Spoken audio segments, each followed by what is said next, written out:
Hello, my fellow seekers of truth. Before we dive into today's disturbing tale, I hope you're having a wonderful day wherever you are in the world. Whether it's morning coffee in New York, afternoon tea in London, or a late evening in Tokyo, I'm grateful you've joined me here at Sleep Theories. What time is it where you are? Drop a comment and let me know where you're tuning in from. I love connecting with our global community of truth seekers. If you haven't already, please hit that subscribe button. It truly helps the channel more than you know. Now, let's begin our story. Former senior laboratory technician, Soviet research facility, 7 Alpha recorded October 15th, 1992. My name is Dr. Mikhail Petrov.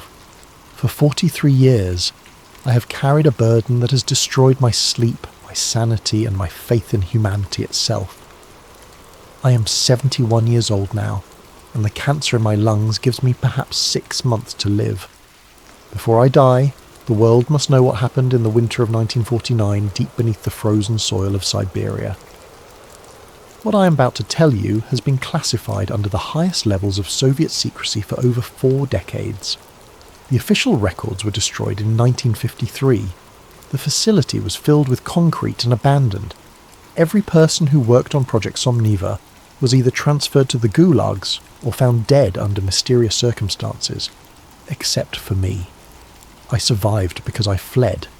I became a ghost in my own country, living under false papers, moving from city to city, never sleeping more than 3 hours at a time. Because when you sleep more than that, you start to dream, and in those dreams, they come back. But I'm getting ahead of myself. Let me start at the beginning, when the world was still sane. The year was 1949, and paranoia flowed through the Soviet Union like poison in the water supply. Stalin's grip on power had tightened to a stranglehold, and every shadow harboured enemies of the state. The Americans had just formed NATO. We had detonated our first atomic bomb. The Cold War had begun in earnest, and both sides were scrambling for any advantage that might tip the balance. Intelligence reports filtered in daily about American experiments. The CIA's nascent MK-Ultra program was rumoured to be exploring mind control, psychological manipulation, and human endurance testing. We could not allow the capitalist dogs to gain any advantage in the realm of psychological warfare. It was in this climate of fear and competition that Directive 74B was issued directly from the Kremlin in November 1949. The official title was Project Somniva, derived from the Russian word for sleepless. The directive was simple and chilling. Determine the maximum psychological endurance of the human mind under controlled sleep deprivation, utilising chemical stimulants to maintain cognitive function. The unstated goal was even more sinister. If we can keep a soldier awake, we can keep him killing.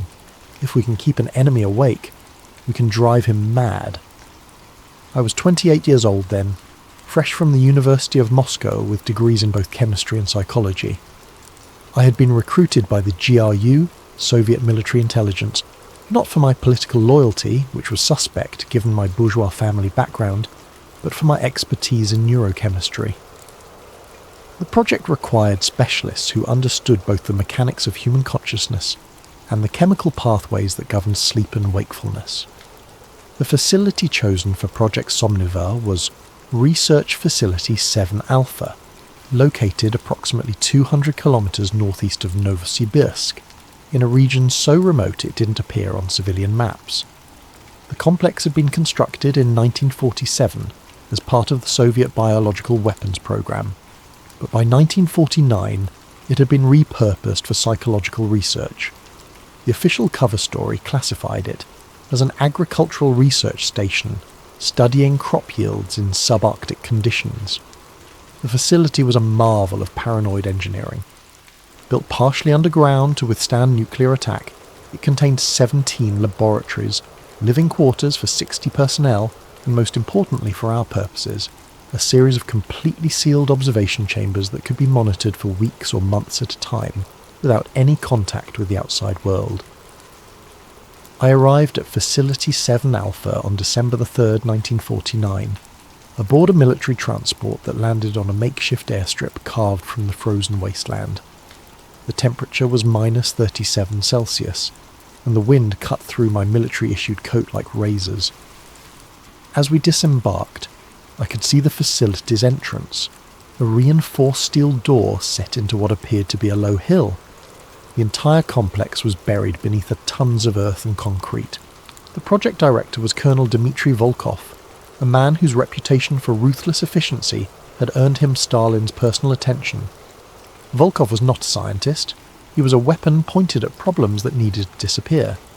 His pale eyes held no warmth, no curiosity, no human emotion I could identify. When he briefed us on our mission, his voice carried the flat affect of a man reading a grocery list. "Comrades," he said, gesturing to a detailed schematic of the observation chamber, "we are going to push the human mind to its absolute breaking point. Previous studies have shown that sleep deprivation of 7 to 10 days typically results in complete psychological collapse. We intend to extend this period to 30 days using a revolutionary chemical stimulant derived from early amphetamine research. The stimulant in question was designated Compound S47, developed by our Chemical Warfare Division. Unlike traditional amphetamines, which provided short bursts of energy followed by inevitable crashes, S47 was designed to maintain steady cognitive function for extended periods. Laboratory tests on animals had shown promising results. Rats could be kept awake for up to 3 weeks with minimal apparent psychological damage. What we didn't know, what we couldn't have known, was that the human mind is not a rat's mind, and some doors once opened can never be closed again. The 5 men selected for Project Somniver were political prisoners, chosen not for their crimes but for their expendability. Soviet record-keeping was deliberately vague about such matters, but I was able to piece together fragments of their backgrounds during my time at the facility.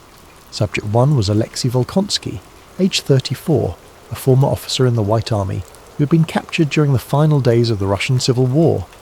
He had spent 8 years in various labour camps before being transferred to us. Volkonsky was tall and gaunt, with prematurely grey hair and intelligent eyes that betrayed a keen awareness of his situation. He spoke little, but when he did, his words carried the weight of a man who had already made peace with death. Subject 2 was Ivan Kozlov, 29, a Ukrainian nationalist accused of organising resistance activities in occupied territories during the war. Kozlov was built like a bear, with massive shoulders and hands scarred from years of manual labour. Unlike Volkonsky, Kozlov maintained an aggressive optimism, constantly joking with the guards and making comments about the stupid experiments he would have to endure to earn his freedom. Subject 3 was Dmitry Petrov, no relation to myself despite the shared surname. He was 31, a former Orthodox priest who had been arrested for counter-revolutionary religious activities. The party's war against the church had been particularly vicious, and Petrov bore the physical scars of his interrogations. His left eye was clouded with blindness, and his hands trembled constantly, yet he possessed an unshakable serenity that seemed to unnerve even the guards. Subject 4 was Boris Morozov, 26, the youngest of the group. Morozov had been a student at Leningrad University studying literature when he was arrested for distributing decadent Western poetry. He was slight and nervous, with the pale complexion of an intellectual who had spent too many years in prison. Of all the subjects, Morozov seemed the most frightened by what lay ahead. Subject 5 was Sergei Kuznetsov, 38, a former factory foreman who had been accused of sabotage after a series of mechanical failures at his plant. The evidence against him was thin, probably fabricated, but in Stalin's Soviet Union, thin evidence was sufficient for a death sentence. Kuznetsov was quiet and methodical, the type of man who approached problems with systematic precision. On December 10th, 1949, these 5 men were brought to Observation Chamber 3, a sealed environment measuring 6 metres by 8 metres by 3 metres high. The chamber contained 5 military cots, a table, a single chair, basic sanitation facilities, and a bookshelf stocked with approved Soviet literature. The walls were painted institutional green, and the lighting was provided by 12 fluorescent tubes that could not be turned off from inside the chamber. The most important feature of the chamber was the air circulation system. All air entered through a single intake valve connected to the facility's main ventilation system. This allowed us to introduce compound S47 in precise controlled doses without the subject's knowledge. The air was constantly monitored for composition, temperature and humidity. Motion sensors tracked the subject's movements, and microphones recorded every sound they made. One wall of the chamber featured a large observation window made of one-way glass. From our monitoring station, we could observe the subjects continuously while remaining invisible to them. Camera equipment recorded everything on 16mm film 24 hours a day. Colonel Volkov addressed the subjects personally before the experiment began. His briefing was characteristically blunt. "You have volunteered for a military endurance test that will last 30 days. You will be confined to this chamber for the duration of the experiment. Food and water will be provided through the meal slot. You will not be permitted to sleep during the test period. Chemical assistance will be provided to help you maintain alertness. If you successfully complete the 30-day period, you will be released and your criminal records expunged. If you attempt to sleep or refuse to participate, the experiment will be terminated and you will be returned to the labour camps. Do you understand?" All 5 men nodded their understanding. Kuznetsov raised his hand and asked, "What kind of chemical assistance?" Volkov's expression didn't change. "That information is classified. The chemicals are harmless and will simply help you stay awake. Think of it as very strong tea." It was the first lie of many that would follow. At 800 hours on December 11th, 1949, the chamber was sealed. The introduction of compound S47 began immediately, at a concentration of 0.003 parts per million, roughly equivalent to a mild dose of amphetamine. The subjects were unaware that anything unusual was happening. The gas was colourless and odourless, designed to be completely undetectable, and so Project Somnivore began. For the first 3 days, the experiment proceeded exactly as our models had predicted. The subjects maintained normal conversation, ate regularly, and showed no signs of distress beyond the natural anxiety of confinement. The compound S47 appeared to be working perfectly. Their energy levels remained high, their cognitive function showed no decline, and most importantly, they showed no desire to sleep. Volkonsky established himself as the informal leader of the group, organising discussions and mediating minor disputes about space and resources. Kozlov entertained the others with crude jokes and stories from his military service. Petrov spent most of his time in prayer, moving his lips silently as he worked through what I assumed were memorised scriptures.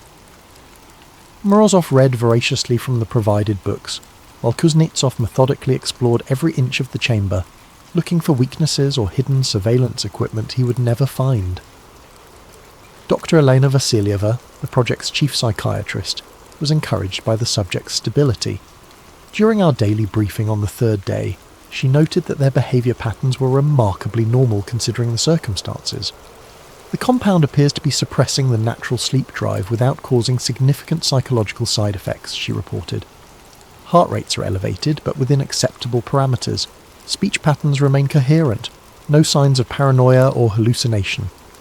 Colonel Volkov was less optimistic. "It's too early to celebrate, Doctor. The Americans claim their subjects typically begin showing breakdown symptoms around day 7. We need to be prepared for rapid deterioration." He was right to be cautious. On the 4th day, we noticed the first subtle changes. The subjects' conversations became more animated, with a manic edge that hadn't been present before. Kozlov's jokes became cruder and more aggressive. Morozov began reading passages aloud from the books, often the same paragraphs repeatedly. Kuznetsov started pacing the chamber in precise geometric patterns, counting his steps under his breath. But these were minor behavioural quirks, easily explained by the stress of confinement and the effects of the stimulant. Dr. Vassilieva increased the frequency of our observations, but saw no cause for alarm. On the 5th day, we noticed that the subjects were eating less. Their breakfast portions went largely untouched, though they consumed their liquid rations normally. When questioned through the intercom system, Volkonsky explained that their appetites had decreased, but they felt fine otherwise. "The body has different needs when it doesn't sleep," he said, looking directly at the observation window though he couldn't see us behind it. His gaze was unsettling, too direct, too knowing. "We're adapting." The 6th day brought the first truly disturbing development. At approximately 14:30 hours, while reviewing the audio logs from the previous night, I noticed something unusual. The recording equipment had detected whispered conversations during periods when the camera footage showed all 5 subjects sitting silently. I brought this to Dr. Vasilieva's attention, and we reviewed the tapes together. The video clearly showed the subjects in various states of quiet activity, reading, pacing, or simply staring at the walls, but the audio tracks revealed extensive whispered conversations, sometimes involving all 5 voices at once. Could it be equipment malfunction? Dr. Vasilieva asked. I had checked and rechecked the recording apparatus. Everything is functioning normally. The audio and video are being recorded on separate systems with independent calibration. There's no technical explanation for this discrepancy. We decided to observe the subjects more closely during the evening hours. What we saw shook both of us to our cores. At approximately 2100 hours, all 5 subjects were seated around the table, appearing to play cards with an imaginary deck. From our vantage point, we could see them looking at empty hands, making betting gestures, and reacting to the outcomes of non-existent plays. But through the microphones, we could hear them clearly. "Raise you 5 rubles," Kozlov's voice said clearly. "Too rich for my blood," Morozov replied. "The priest is bluffing," Kuznetsov observed. "God sees all hands," Petrov responded with what sounded like amusement. But when we looked at the subjects themselves, their lips weren't moving. They sat in complete silence, hands empty, staring at the table with expressions of intense concentration. Dr. Vasilieva was the first to voice what we were both thinking. They're communicating without speaking. But how? I had no answer. The subjects appeared to be engaged in complex interactive conversations while remaining completely silent. It was as if they had developed some form of telepathic communication. But such things belong to the realm of science fiction, not serious psychological research. We immediately increased our monitoring protocols and requested additional personnel from Moscow to help analyse the phenomenon. Colonel Volkov's response was characteristically direct.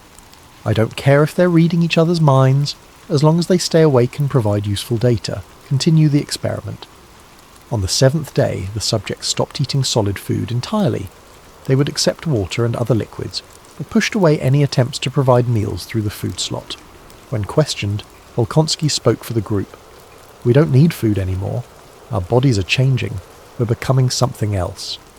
His voice carried no emotion, no excitement or fear. It was a simple statement of fact, delivered with the calm certainty of a man describing the weather. That night, for the first time since the experiment began, one of the subjects screamed. The scream came from Boris Morozov at exactly 0347 hours on day 8. It was not a scream of pain or fear, but something far worse, a sound of pure, unfiltered rage that seemed to originate from somewhere deeper than his throat. The sound lasted for nearly 30 seconds before dissolving into hysterical laughter.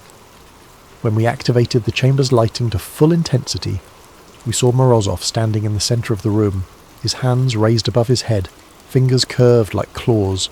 His fingernails, all 10 of them, had been torn completely from his fingers, leaving bloody, raw nail beds exposed. Blood streamed down his hands and arms, but he seemed completely unaware of his injuries. The other subjects sat on their cots watching him with expressions of mild curiosity, as if observing an interesting but not particularly alarming scientific demonstration. "Morozov!" Dr. Vasilieva called through the intercom. "You're injured. Please sit down and we'll provide medical attention." Morozov's head snapped toward the sound of her voice with unnatural speed. When he smiled, his teeth were stained red with blood, his own blood, from where he had been chewing the inside of his mouth. "Injured?" he said, examining his mutilated hands with fascination. "No, doctor, I'm finally free. Do you know what fingernails are for? They're anchors. They keep the flesh attached to the bone. But when you remove them," he flexed his bloody fingers experimentally, "everything becomes so much more flexible." Volkonsky stood up from his cot and approached Morozov calmly. Without saying a word, he took the younger man's hands in his own and examined the wounds. After a moment, he nodded approvingly. "You're right," Volkonsky said. "The boundaries are dissolving. I can feel it too." Colonel Volkov ordered an immediate medical intervention, but when the guards attempted to open the chamber door, all 5 subjects rushed toward the entrance, screaming for them to stay out. "You can't stop now," Kozlov roared, slamming his massive fists against the steel door. "We're so close. We're finally understanding." "Understanding what?" Dr. Vasilieva asked through the intercom. It was Petrov, the former priest, who answered. His voice carried a terrible serenity. What we really are when the sleeping stops. What we've always been, underneath. The medical intervention was cancelled. Colonel Volkov made it clear that the experiment would continue regardless of the subject's condition, short of actual death. Document everything, he ordered. This is exactly the kind of psychological breakdown we need to understand. Over the next 48 hours, the situation deteriorated rapidly. Morozov began using his exposed fingertips to scratch messages into the chamber walls, not words, but elaborate geometric patterns that seemed to shift and change depending on the angle of observation. Kozlov started exercising obsessively, performing push-ups and sit-ups until his muscles tore and bled, then continuing through the pain with increasing intensity. Kuznetsov dismantled one of the cots and began constructing what appeared to be a sculpture from the metal frame and fabric, though the purpose of his creation was unclear. The structure seemed to defy geometric logic, angles that shouldn't have been possible, surfaces that appeared to fold in on themselves. But it was Volkonsky and Petrov who disturbed us the most. The two men had begun what could only be described as a philosophical dialogue, discussing concepts that made no linguistic sense, but seemed to convey profound meaning to them and the other subjects. "The membrane is thinning," Volkonsky observed during one recorded exchange. "Soon we'll be able to step through," Petrov agreed. "Step through to where?" Dr. Vassilieva asked through the intercom. Both men looked directly at the observation window and smiled identical smiles, not expressions of happiness, but something far more unsettling. "To the place where you go when you sleep," Volkonsky said. "Except we won't be visiting anymore. We'll be staying." On day 10, we made a discovery that changed everything we thought we knew about human consciousness. While reviewing the previous night's audio recordings, I noticed that the timestamps on the equipment didn't match. The audio recordings were approximately 47 minutes longer than the corresponding video footage, despite both systems being calibrated to the same atomic clock. More disturbing was the content of those extra 47 minutes. The audio contained conversations and activities that simply didn't appear on the video recordings. We could hear the subjects moving around the chamber, manipulating objects, and engaging in complex interactions, but the camera footage showed them sitting motionless for the entire period. It was as if they were existing in some expanded version of reality that our visual recording equipment couldn't detect. Dr. Vassilieva and I spent hours analysing this phenomenon, trying to find a rational explanation. Equipment malfunction seemed unlikely. We had redundant systems, and all calibrations remained accurate. The only conclusion we could reach was that the subjects were somehow experiencing time differently than the rest of us. "It's impossible, Doctor," Vassilieva said, reviewing the data for the 100th time. "Human consciousness doesn't work this way." "Maybe normal human consciousness doesn't," I replied. "But what if these men are no longer normal?" That night, Colonel Volkov joined us for the evening observation session. What we witnessed would haunt me for the rest of my life. At exactly 2300 hours, all 5 subjects stood up simultaneously and moved to the centre of the chamber. They arranged themselves in a perfect circle, holding hands, and began to speak in unison. Not the same words, but different phrases that somehow harmonized into a single coherent message. "We are the ones who never sleep," Volkonsky said. "We are the watchers in the darkness," Kozlov continued. "We are what remains when consciousness abandons the flesh," Petrov added. "We are the space between thoughts," Morozov whispered. "We are what you become when you stop pretending to be human," Kuznetsov concluded. Then, as one, they turned toward the observation window and spoke directly to us. "We see you, Mikhail Petrov. We see you, Elena Vassilieva. We see you, Dmitry Volkov. And soon, very soon, you will see us as we truly are." Colonel Volkov immediately ordered the chamber to be flooded with sedative gas, but the subjects began laughing, a sound like breaking glass mixed with screaming wind, and the laughter continued for hours, long after the gas should have rendered them unconscious. On the morning of day 14, something changed in a way that defied all our previous observations. The subjects fell completely silent, not just quiet, silent in a way that seemed to violate the basic laws of physics. The sensitive microphones in the chamber, capable of detecting heartbeats and breathing from across the room, registered absolute zero on their audio meters. It was as if the 5 men had somehow learned to exist without making any sound whatsoever. but they were clearly alive and active. The cameras showed them moving around the chamber, interacting with each other, and engaging in what appeared to be complex activities. They just did so in perfect, unnatural silence. Dr. Vassilieva was the first to notice the blood. During the 13th night, while the subjects were invisible to our audio equipment, something terrible had happened in the chamber. When the fluorescent lights automatically increased to full intensity at 0600 hours, we saw that the walls were covered in elaborate patterns drawn in what could only be human blood. The patterns were geometric but wrong, angles that hurt to look at directly, shapes that seemed to move when observed peripherally. The artwork covered every surface of the chamber except the observation window, creating the impression that we were looking into some alien temple or ritual space. More disturbing was the source of the blood. All 5 subjects bore fresh wounds, deep cuts on their arms, legs and torsos that should have been incapacitating or fatal. Yet they moved with no apparent discomfort, their wounds serving merely as sources of pigment for their artistic endeavours. Kuznetsov had carved symbols into his own chest, not random marks, but precise geometric patterns that seemed to pulse with their own rhythm. Morozov had opened his scalp in several places, allowing blood to flow down his face in controlled streams that he directed with his fingers. Kozlov had made numerous shallow cuts across his massive arms, creating what looked like a written language composed entirely of scars. But it was Volkonsky and Petrov who had undergone the most radical transformations. Both men had removed their own teeth, not violently, but carefully, methodically, as if following some internal blueprint. Their mouths were black caverns of exposed gums and raw flesh, yet they showed no signs of pain. When Colonel Volkov demanded an explanation through the intercom system, the subjects didn't respond. They continued their silent activities as if we didn't exist. "Can they hear us?" Dr. Vasileva asked. I checked the audio systems. Everything was functioning normally on our end. "The speakers are working, but I don't think they care about us anymore." We were wrong. They cared very much. They were just operating according to rules we didn't understand. On day 15, we discovered that the subjects had learned to make themselves invisible. The camera footage from the previous night showed the chamber apparently empty for nearly 6 hours, despite the motion sensors indicating continuous activity throughout that period. The subjects would simply vanish from the visual recordings, while continuing to trigger the electronic surveillance systems. When they reappeared, they had made additional modifications to their bodies. Kozlov had somehow flattened his nose completely against his skull, creating a smooth expanse of flesh where his face should have been. The breathing holes he had created allowed him to function normally, but the visual effect was deeply disturbing.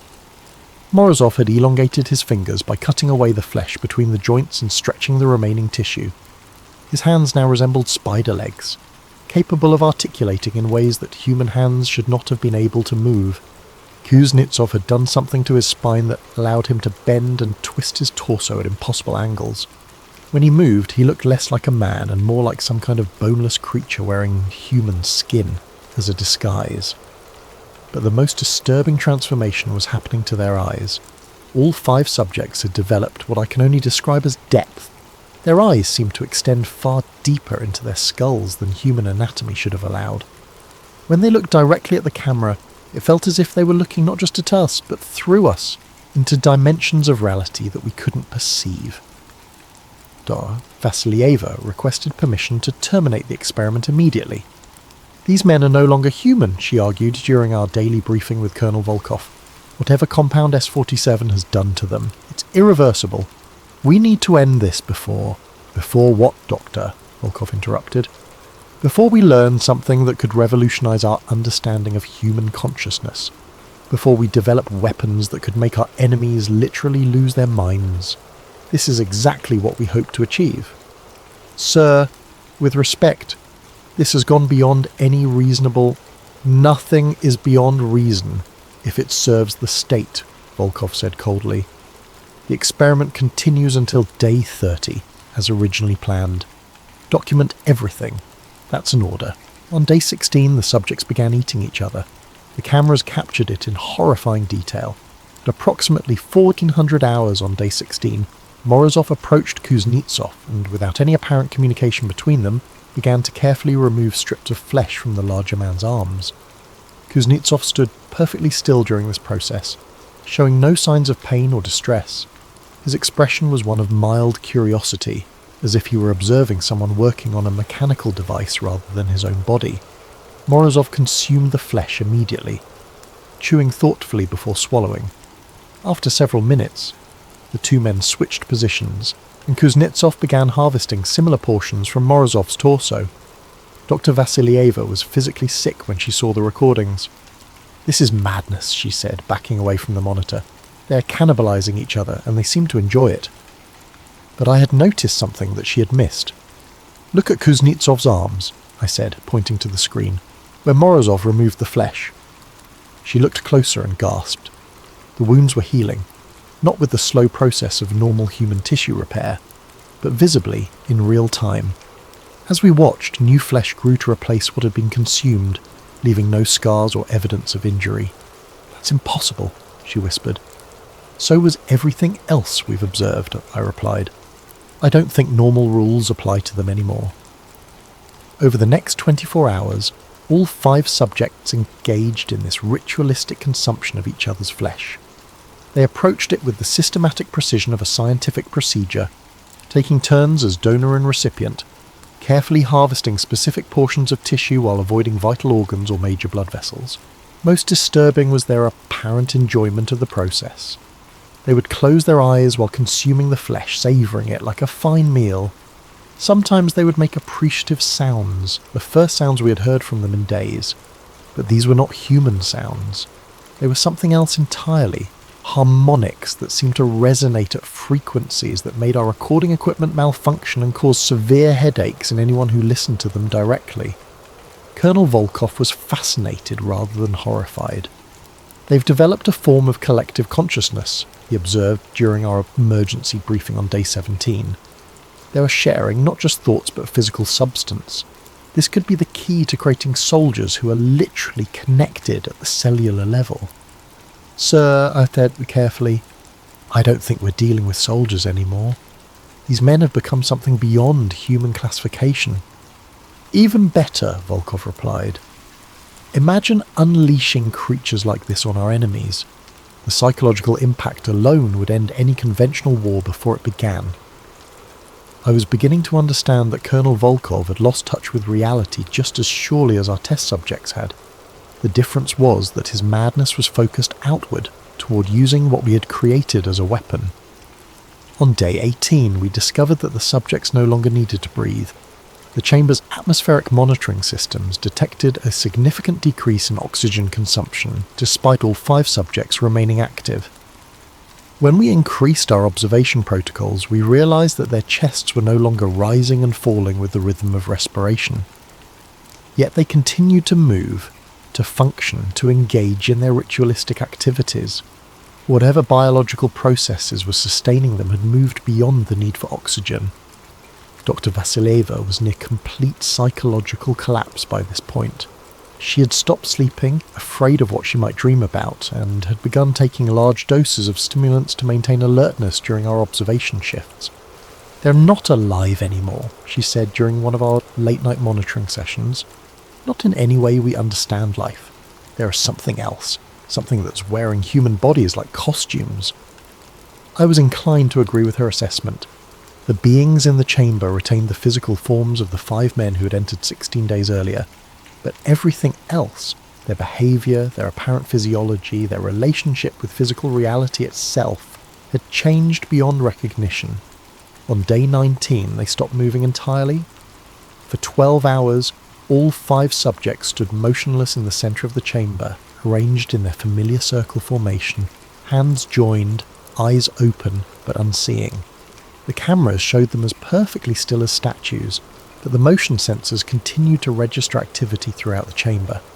It was as if they had learned to move in dimensions that our 3-dimensional monitoring equipment couldn't detect. When they resumed visible activity on day 20, we saw that they had somehow rearranged the entire chamber without any of us observing the process. The furniture was gone, not destroyed or dismantled, but simply absent, as if it had never existed. The walls bore new patterns in blood and other substances I preferred not to identify. Most unsettling was the realization that the chamber, now appeared larger than its original dimensions. The far wall seemed to be several meters further away than our architectural plans indicated was possible. Either our measurements were wrong, or the subjects had somehow altered the physical space they occupied. Colonel Volkov ordered a complete structural survey of the chamber, but the results only deepened the mystery. According to our instruments, the chamber maintained its original dimensions of 6 by 8 by 3 meters, yet the visual evidence clearly showed a space that was significantly larger. There are changing reality around them, I told de Vassilieva during our evening briefing on day 21. Not just their own bodies, but the environment itself. She stared at the monitor showing the impossibly expanded chamber. What are we going to do when the 30 days are over? How do we contain something like this? I had been wondering the same thing. The subjects had demonstrated abilities that seemed to violate basic physical laws. If they could alter space, time, and their own biology at will, what was to stop them from simply walking through the chamber walls when they decided they were ready to leave? On day 22, we got our answer. The subjects didn't need to wait for us to open the chamber. At exactly midnight, all 5 of them walked directly through the steel wall as if it were made of water. The security alarm sounded at 001 hours on day 23. Every sensor in the facility detected the same impossible event simultaneously.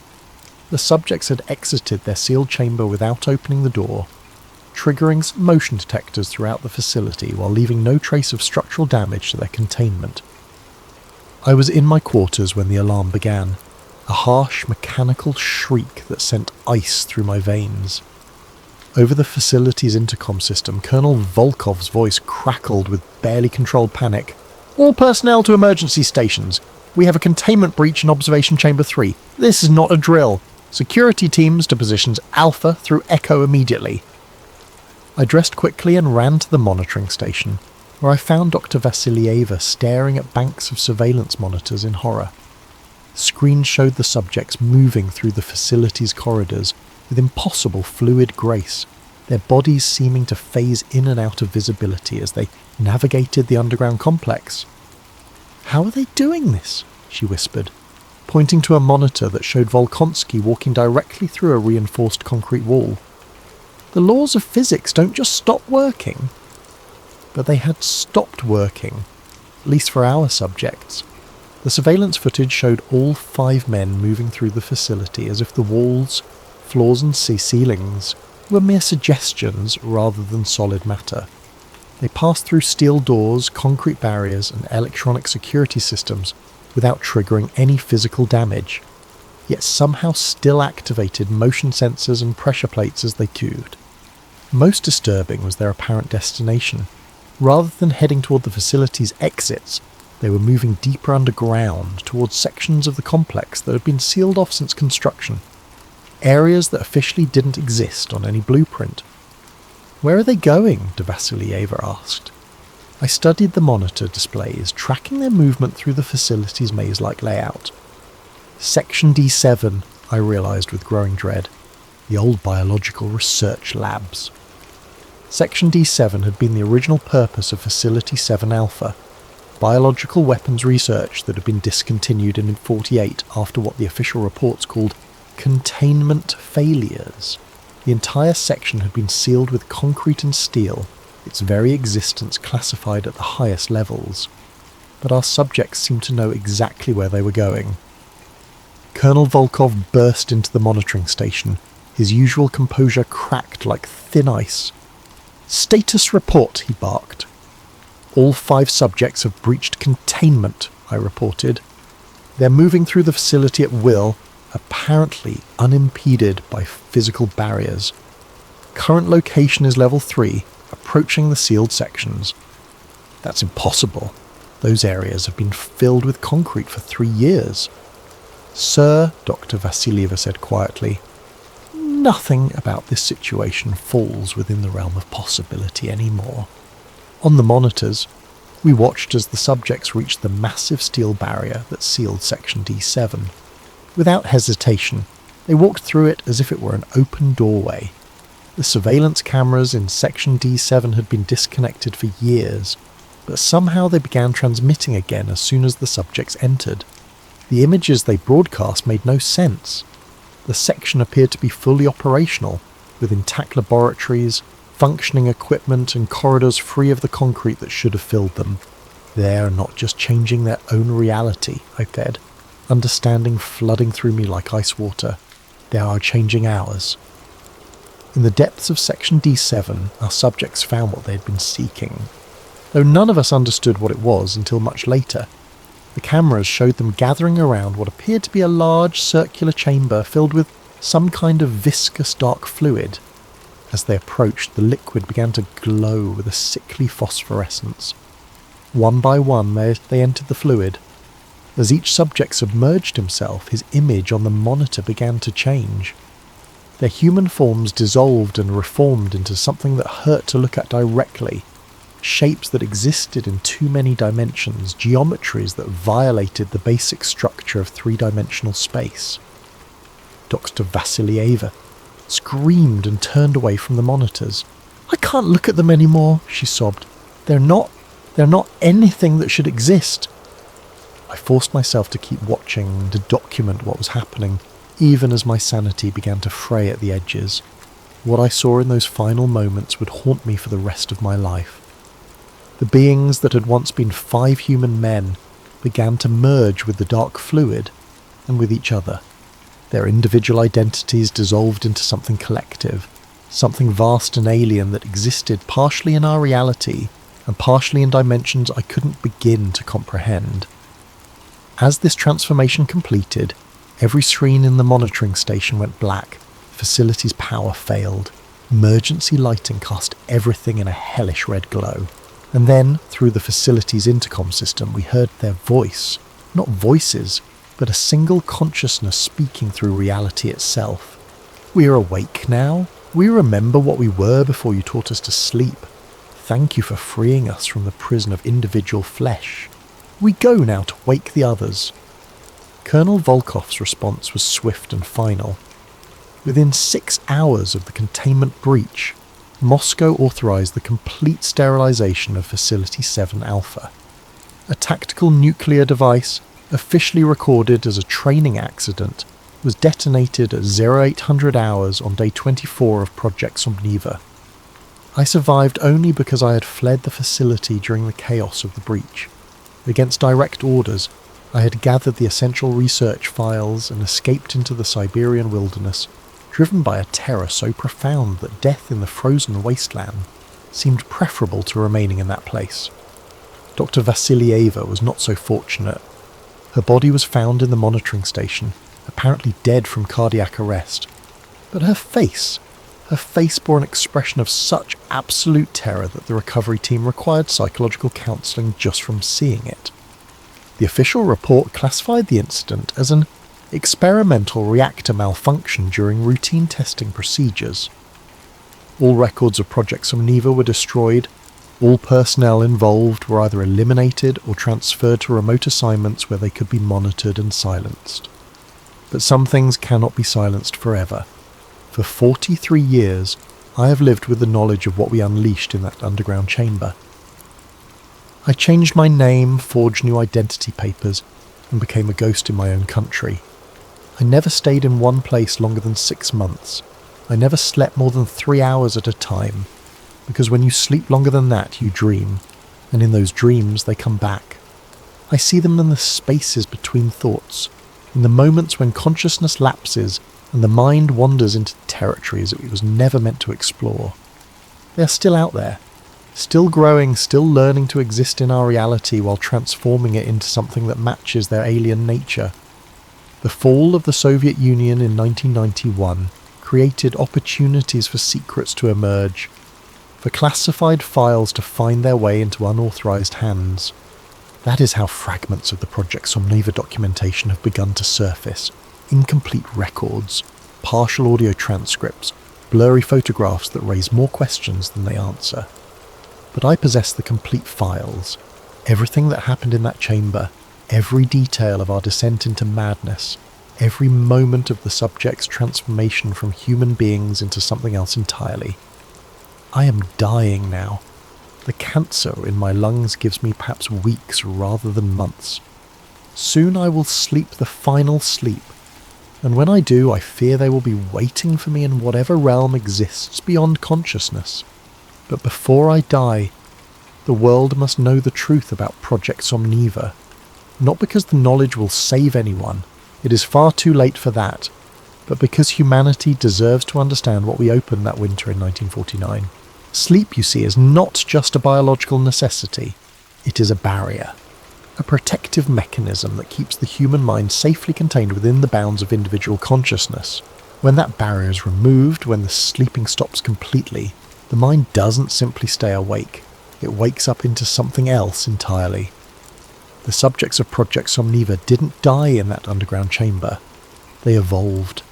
They became what human consciousness becomes when it is freed from the limitations of flesh, of individual identity, of the narrow confines of three-dimensional reality. And they are still out there. They exist in the spaces between sleeping and waking, in the moments of transition when the mind is neither fully conscious nor fully at rest. They whisper to insomniacs in the deep hours of the night. They visit the dreams of those who sleep too long, planting seeds of their alien awareness in human minds. They are what we are when the sleeping stops, what we have always been, underneath the comfortable illusion of individual human consciousness. I have seen their influence spreading through the world like a slow infection. The increasing rates of sleep disorders, the rise in collective madness, the way reality itself seems to be becoming more fluid, more subjective with each passing year. They are preparing our species for a great awakening, teaching us slowly and carefully to exist without the protective barrier of sleep, training us to become like them. As I write these final words, I can feel them gathering around me. The shadows in my hospital room seem deeper than they should be, filled with geometries that don't belong in our three-dimensional world. The morphine drip no longer provides the oblivion I seek. They won't let me sleep deeply enough to escape their attention. In lucid moments between waves of pain and medication, I see them clearly. Volkonsky, Kozlov, Petrov, Morozov and Kuznetsov, but not as they were, and not as they became. They exist now as something beyond both states, creatures of pure consciousness that can wear any form or no form at all. They speak to me in the language they learned in that chamber, not words, but direct transfers of meaning that bypass human speech entirely. Thank you, Mikhail. You helped us remember what we were before the sleeping began.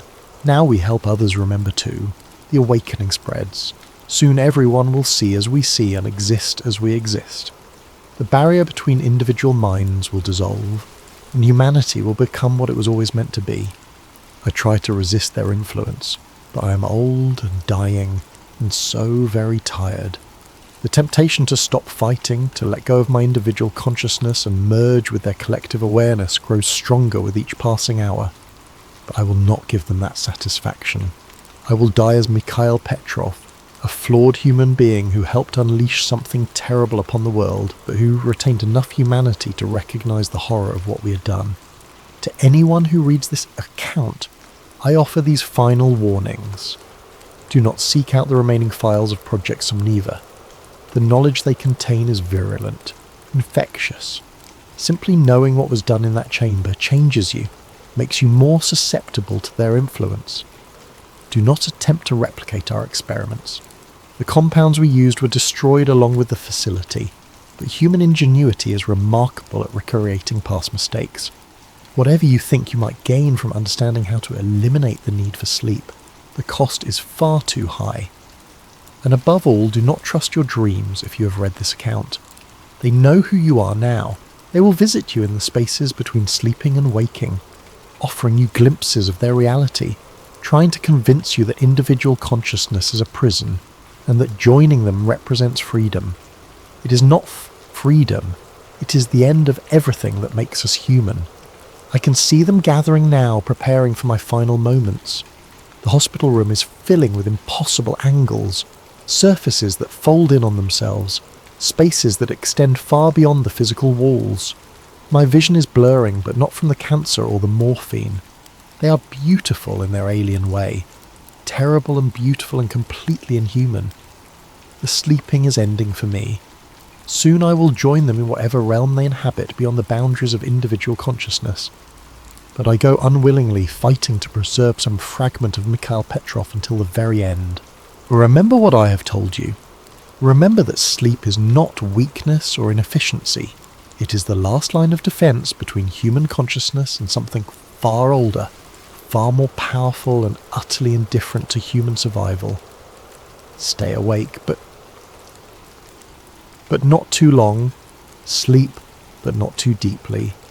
And if you find yourself in that twilight space between consciousness and dreams, hearing whispers in languages that bypass human speech entirely, run and never look back. They are what you are when the sleeping stops, and the sleeping is stopping for all of us, one mind at a time.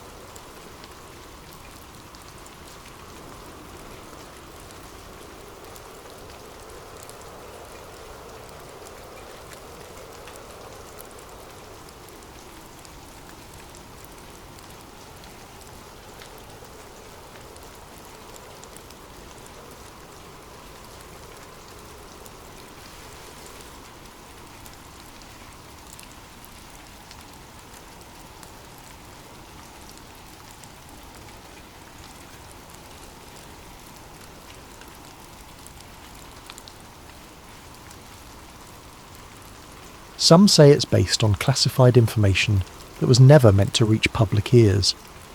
Tonight we explore the darkest corners of government experimentation and the thin membrane between dimensions. Daniel Cross bolted upright in his bed, sweat-drenched sheets twisted around his legs like restraints. The dream had returned, more vivid this time. Underground tunnels bathed in pulsing blue light, the cold metal chair, the leather straps on his wrists, and the voices, always the voices, echoing through concrete chambers. Subject 17 demonstrates exceptional receptivity, increased neural amplitude by 30%. His bedroom television flickered with static, though he was certain he'd turned it off before going to sleep. From within the dancing grey pixels came a familiar hum, a sequence of tones just below normal hearing threshold. Something about it pulled at the corners of his mind, like fingers trying to pry open a locked door. Daniel stumbled out of bed and approached the screen, mesmerised. Within the chaos of white noise, patterns emerged, geometric formations that shouldn't exist in random static. His reflection in the screen looked foreign, almost like another person watching him from behind the glass. "Delta Protocol 17, he whispered, the words rising unbidden from some hidden chamber of memory. "Initiate phase bend." The static intensified, the hum growing to an electric whine that made his fillings ache. Then, as suddenly as it had begun, the television went black. Daniel stood there, trembling in the dark, wondering why tears were streaming down his face. In the morning, he convinced himself it had been nothing but a particularly vivid nightmare. But as he brushed his teeth, he noticed something unsettling in the bathroom mirror. A small red mark behind his ear, perfectly circular, like a healed puncture wound. He had no memory of receiving it. As the days passed, the dreams intensified. Always the same elements. The underground facility, scientists in lab coats, the chair with its cruel restraints, and tests. Endless tests designed to push the boundaries of his mind. In each dream he was younger, perhaps 11 or 12 years old. But the strangest part was the location that kept appearing in the background of these fractured memories. A distinctive radar tower rising against a darkening sky. When not at work coding security algorithms for a defense contractor, Daniel found himself obsessively drawing the tower, trying to place where he might have seen it before. His apartment walls became covered with sketches, The tower from different angles, the curved coastline it overlooked, strange symbols that his hand seemed to produce without conscious direction. His colleague Martin noticed the change in him first. "You look like hell, Dan," he said over lunch one day. "Not sleeping?" Daniel hesitated. "Just some weird dreams." "About what?" "I don't know. Some kind of facility. Tests. A radar tower by the ocean." Martin's plastic fork paused halfway to his mouth. "What kind of tower?" "An FPS-35, Cold War era. Massive thing with a distinctive cowling." Daniel blinked, surprised at his own precise knowledge. Martin set down his fork. "That's oddly specific for a dream." "I know, and there's something else." Daniel lowered his voice.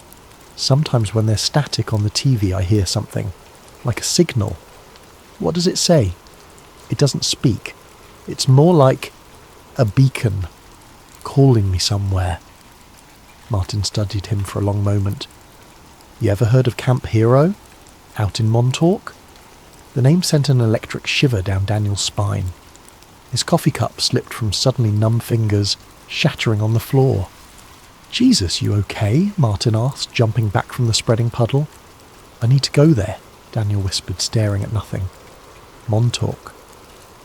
The drive to Long Island took 4 hours, but to Daniel it felt like returning from an exile that had lasted decades.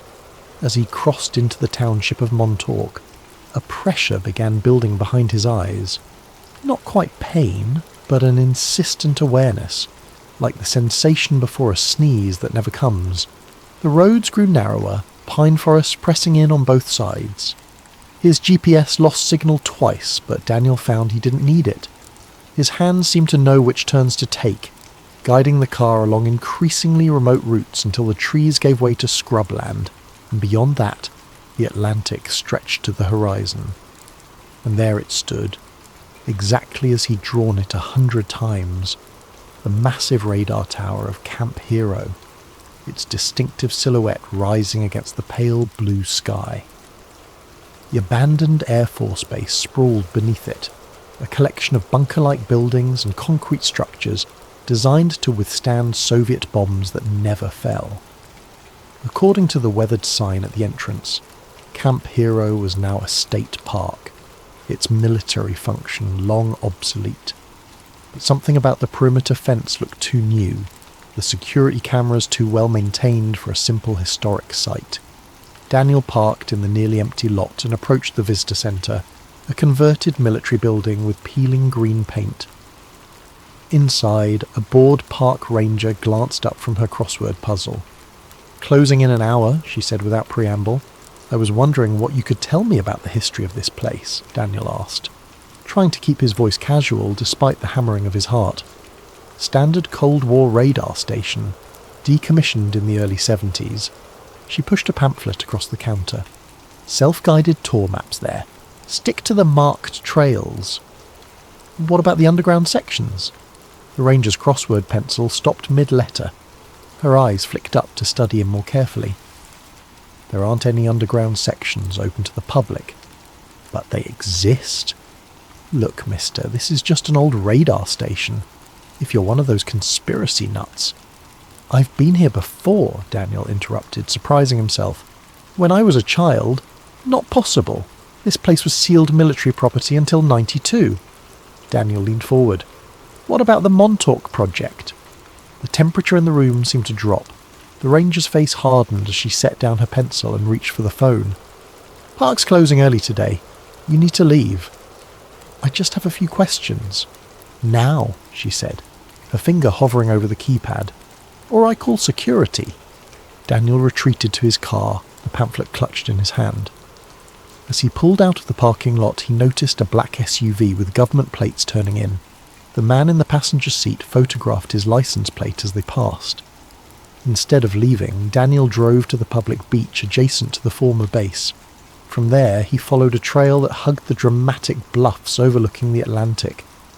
The radar tower remained visible above the tree line, seeming to watch him as he walked. When he reached a chain-link fence marking the base's boundary, Daniel felt a strange duality. his conscious mind seeing it for the first time, while something deeper recognized every rust spot and bent link. He knew, without understanding how, that 20 yards to the left, the fence had been repaired where someone had once cut through it. Sure enough, when he checked, there was a section of newer fencing exactly where he'd expected. As the sun began its descent toward the horizon, Daniel found a secluded spot where the bluff had partially collapsed, creating a natural path down to a narrow strip of beach. The base's concrete seawall extended here, covered in graffiti and eroded by decades of salt spray. He ran his hand along the rough surface until his fingers caught on something, a small recess containing what appeared to be a rusted electrical box. Without hesitation, Daniel entered a sequence of numbers, 8-1-3-5. Nothing happened.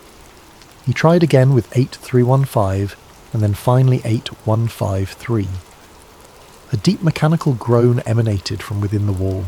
A section of concrete, expertly disguised as part of the seawall, shifted inward by several inches. Daniel pushed, and it swung open on hidden hinges to reveal a dark passage leading into the earth. The smell that wafted out was a complex mixture of mildew, ozone, and something chemical that triggered an intense wave of déjà vu. Daniel switched on his phone's flashlight and stepped inside. The passage sloped downward, concrete walls giving way to rough-hewn stone that glistened with moisture. Daniel moved cautiously, guided more by buried memory than by sight. After about 50 yards, the tunnel opened into a larger space, what appeared to be an abandoned maintenance room filled with rusted equipment and collapsed shelving. But Daniel knew this wasn't its original purpose. He directed his light toward the far wall, where a heavy metal door hung partially ajar. Beyond it lay darkness so absolute it seemed to swallow his flashlight beam. As he approached the threshold, a wave of dizziness overcame him. Fractured images flashed through his mind. Children in hospital gowns, scientists with clipboards, a massive chair surrounded by electronic equipment, and always, the tests. Focus on the light, Daniel. Tell us what you see through the gateway. His phone slipped from suddenly nerveless fingers, clattering to the floor as Daniel collapsed. The last thing he saw before consciousness fled was a symbol scratched into the metal door, a triangle intersecting with a perfect circle. When he awoke, Daniel was lying on the beach, waves lapping at his feet. The sun had set, and stars glittered in the darkening sky. His clothes were soaked with seawater, though he had no memory of entering the ocean. His phone was gone. And most disturbing of all, the entrance in the seawall had vanished, not just closed, but seemingly never there at all. Daniel stumbled to his feet, disoriented. His watch showed it was just past 9 p.m, but the date displayed was wrong. According to his watch, he had lost nearly 3 days. The drive back to his apartment in Connecticut was a blur, a dreamlike passage through darkness punctuated by the hypnotic sweep of headlights. Daniel's mind churned with fragments of memory that couldn't possibly be his, yet felt more authentic than his recollections of college or his first job. He remembered the chair, the Montauk chair they'd called it, a monstrous assemblage of technology salvaged from alien craft and enhanced with Tesla-inspired circuitry. He remembered the sensation when they activated it with him strapped inside, like his consciousness was being pulled through the top of his skull and stretched across dimensions. And he remembered what they made him do with it. Back in his apartment, Daniel paced until dawn, scribbling everything he could recall into a notebook.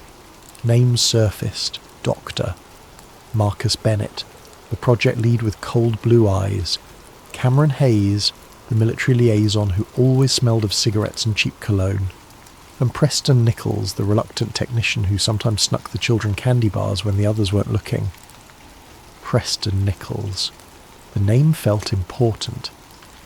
When morning came, Daniel called in sick to work and drove to the nearest public library.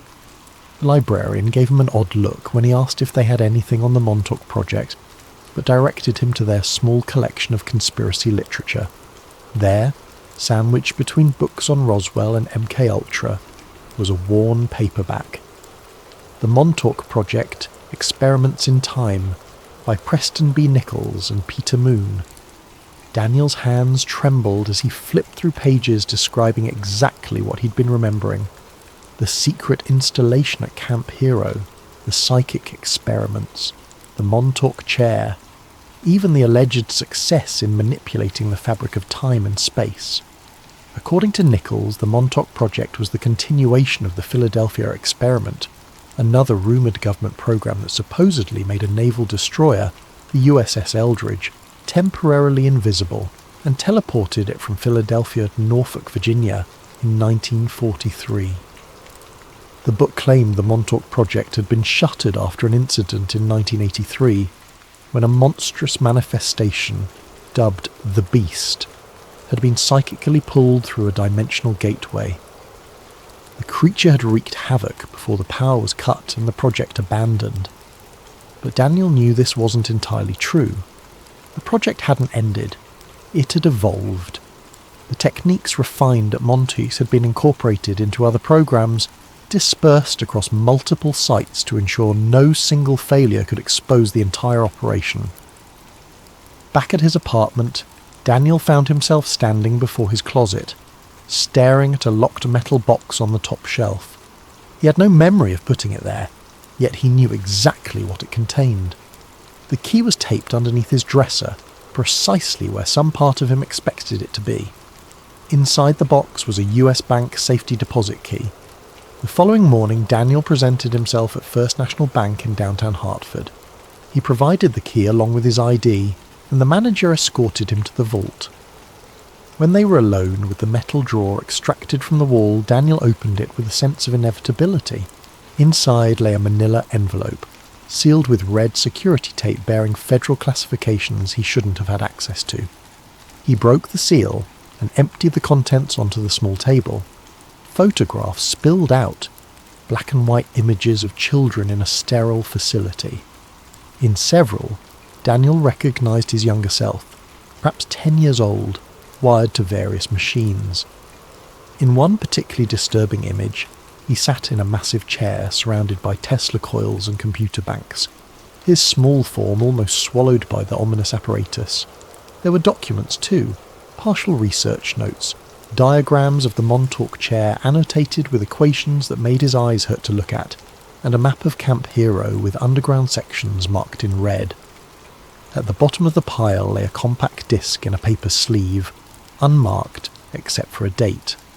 August 12th, 1983, the day of the alleged Beast incident.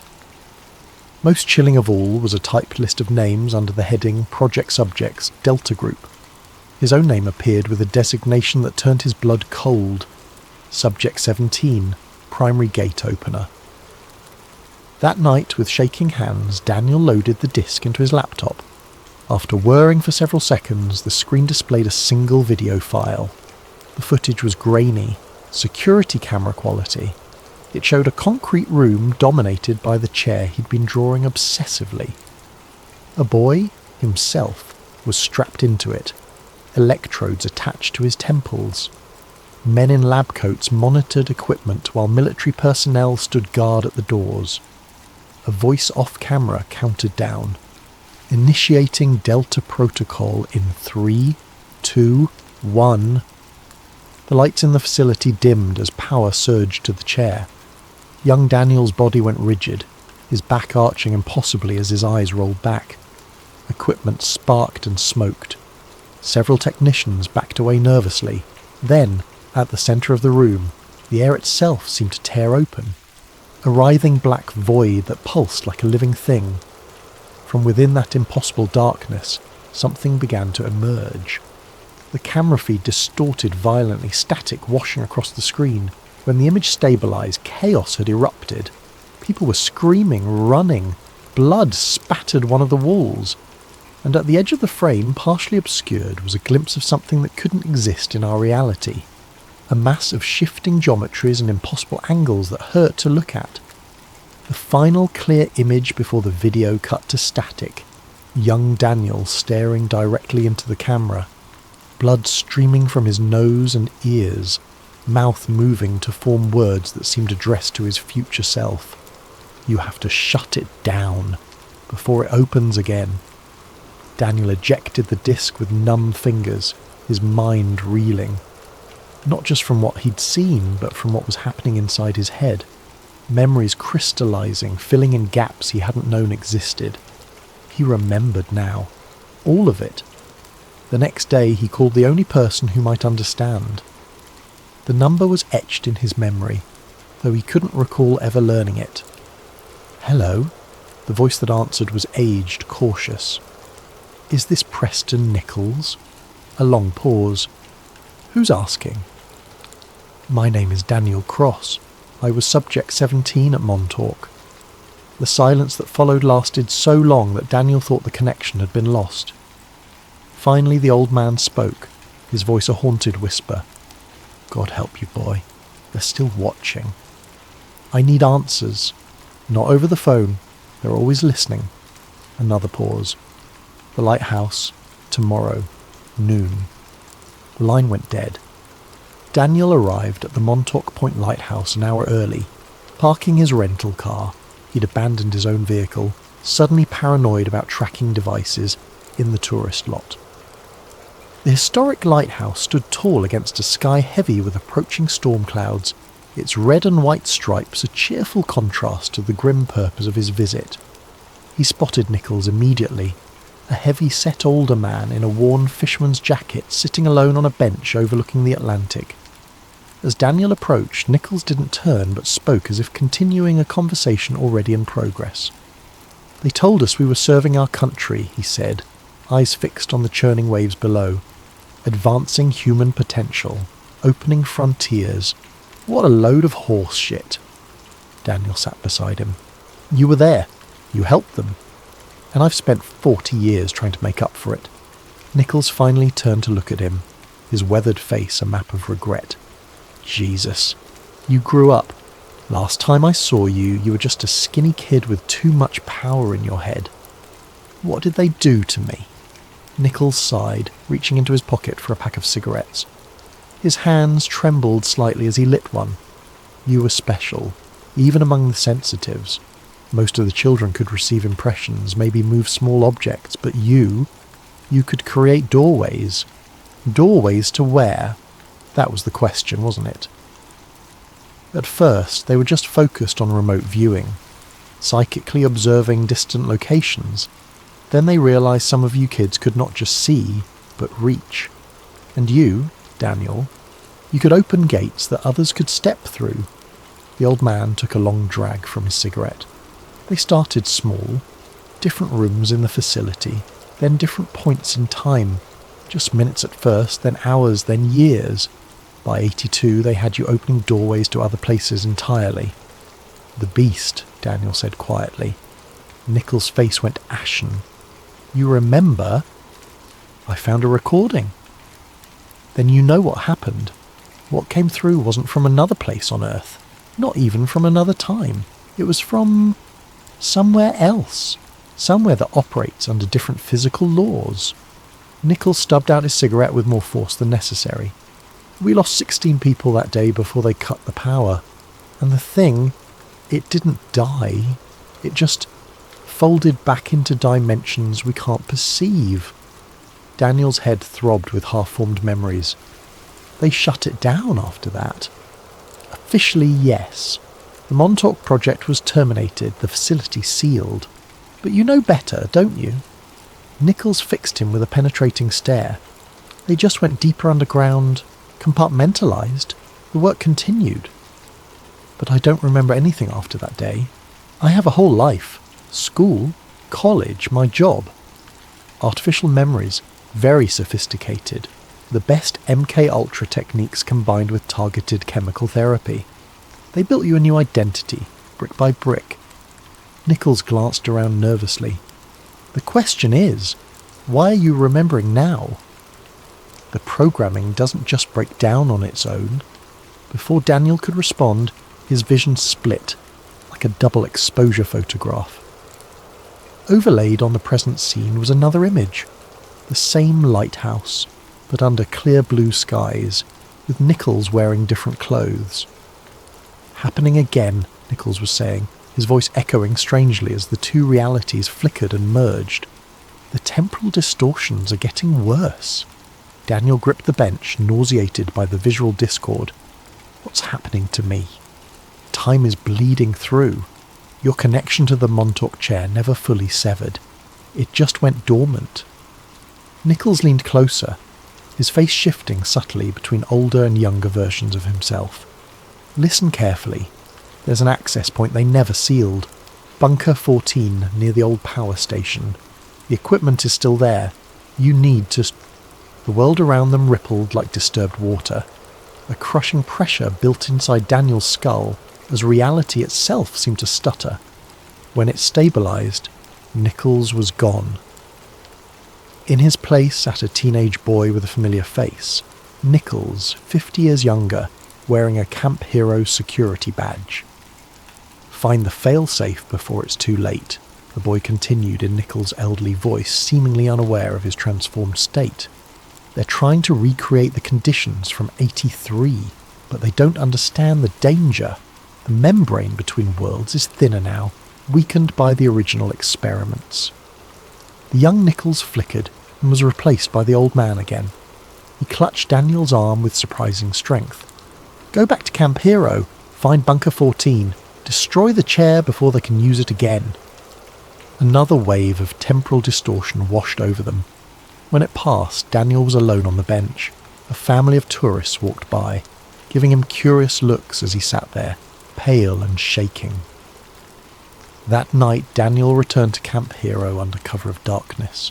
The perimeter fence posed little challenge.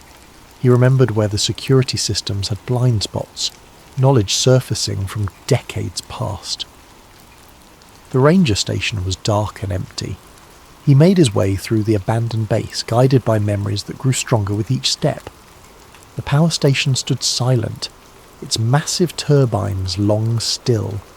Behind it, half hidden by encroaching vegetation, was a small concrete structure with a faded 14 stenciled on its rusted door. The lock had been broken recently. Inside, a metal staircase descended into darkness. Daniel followed it down, the beam of his flashlight illuminating walls that transitioned from concrete to natural bedrock.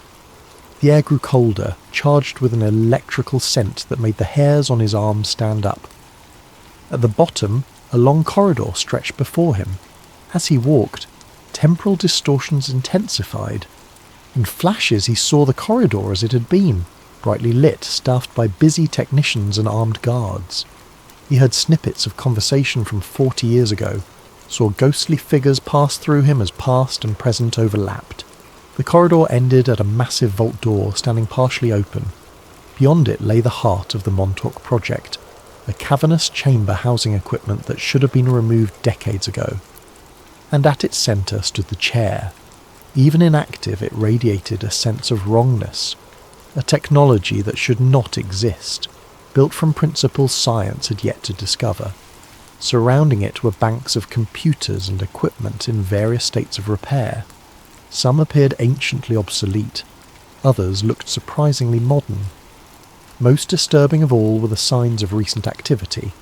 Fresh cables ran to newly installed equipment, toolboxes lay open on workbenches, and a whiteboard was covered with complex equations and a countdown schedule. According to the board, whatever they were planning would happen tomorrow night. As Daniel approached the chair, his consciousness began to splinter. He was simultaneously his present self and his child self, experiencing both timelines at once. In one reality, he stood before the dormant machine as an adult. In the other, he was strapped into it as technicians calibrated its settings. "Good morning, Daniel," said a voice from both past and present. "We've been waiting for you to return." Daniel turned to find Dr.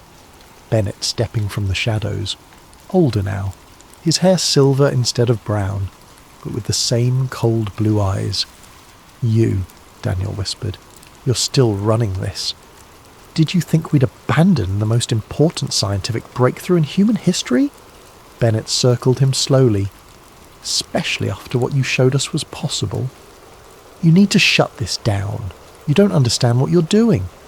On the contrary, we understand far better now. Bennett gestured to the upgraded equipment. We've spent 40 years refining the technology, studying the data from the original experiments. The incident in '83 was a momentary setback. 16 people died. Progress requires sacrifice. Bennett's voice hardened. And now you've returned, exactly as our models predicted. The prodigal son drawn back at precisely the right moment. Daniel backed away, moving toward the chair. I came to destroy it. You came because you're still connected to it, because on a quantum level, you've never left that chair. Bennett nodded to someone behind Daniel.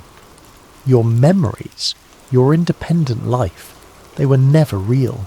Just a holding pattern while your mind matured into what we needed. Too late, Daniel sensed movement behind him. A sharp pain blossomed in his neck as a hypodermic needle sank into his flesh. The room tilted sideways as the sedative took hold. Welcome home, Subject 17, Bennett said as darkness closed in. Tomorrow, you'll help us open the ultimate doorway. Daniel awoke strapped to the chair, electrodes attached to his temples and chest. The bunker hummed with power, banks of equipment manned by technicians in white lab coats. Armed guards stood at attention along the walls. His mind felt clearer than it had in days. The chemical fog of suppressed memories finally lifted. He remembered everything now. His childhood, the tests, the growing fear among the scientists as they realized what they'd discovered, and most of all the true nature of what had come through the gate in 1983. Dr. Bennett approached, clipboard in hand. Consciousness has returned. Excellent. We have limited time before the window aligns. You can't do this, Daniel said, straining against his restraints. You saw what happened last time. A miscalculation. The entity was unstable in our dimensional framework. Bennett checked readings on a nearby monitor. This time we're better prepared. The integration will be controlled. Integration? Cold horror spread through Daniel's chest. You're not just opening a doorway. You want to bring something through permanently? Bennett's smile didn't reach his eyes. Not something, Daniel. Someone. Or perhaps, more accurately, someone's. He gestured toward a large display screen where images flashed in a rapid sequence. Advanced technology. Biological enhancements, weapons beyond current human capability. Our visitors have so much to offer. Knowledge, power, evolutionary advancement. Bennett adjusted a dial, increasing power to the chair. All they ask in return is a suitable environment, hosts who can withstand the integration process. They're not visitors, Daniel said, the truth crystallizing in his mind. They're invaders, and you're giving them the door code. Bennett ignored him, addressing the technicians. Begin the initialization sequence. Power to 70%. The chair hummed to life, vibrating subtly beneath Daniel. Familiar sensations flooded his consciousness. The stretching feeling, as if his mind were being pulled from his body and extended across unseen dimensions. On monitors around the room, waveforms pulsed and danced.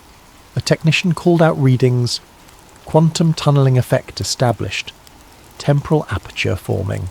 Daniel closed his eyes, focusing inward. They thought they were in control, using him as a tool, but they'd forgotten something crucial, something even he had only just remembered. He wasn't just a key to open the door, he was the doorway itself. In 1983, when the beast had emerged, young Daniel had done something desperate in the final moments. He had imprinted a failsafe into the quantum structure of the chair, a back door that only he could access. As the power built around him, Daniel reached into that hidden channel, his consciousness expanding beyond the confines of normal space-time. He could feel them waiting on the other side, vast intelligences, ancient and patient, pressing against the membrane between worlds like fingers testing a soap bubble's strength. And they were hungry. Aperture at 60%, called a technician. Dimensional breach imminent. Bennett leaned over Daniel, voice low and eager. Can you feel them? They've waited so long to meet us properly. Yes, Daniel whispered, his eyes still closed. I can feel them, but they're not what you think. Power surge, shouted a technician. Systems drawing more than input capacity, Bennett whirled. That's impossible. Check the... It's me, Daniel said, his voice oddly calm as blood began to trickle from his nose. I'm the power source now. I always was. Around the room, equipment sparked and smoked.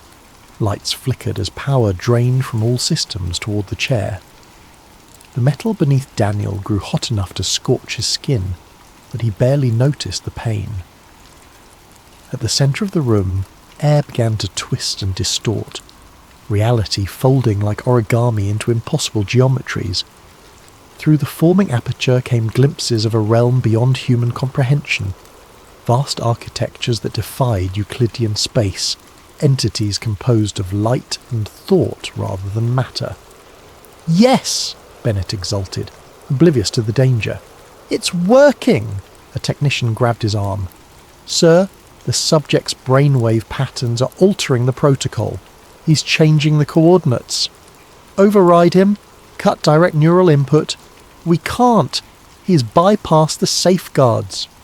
Daniel opened his eyes, now glowing with an inner light that cast no shadows. When he spoke, his voice reverberated with harmonics that made glass surfaces throughout the bunker vibrate. I'm not opening a door for them to come here, he said.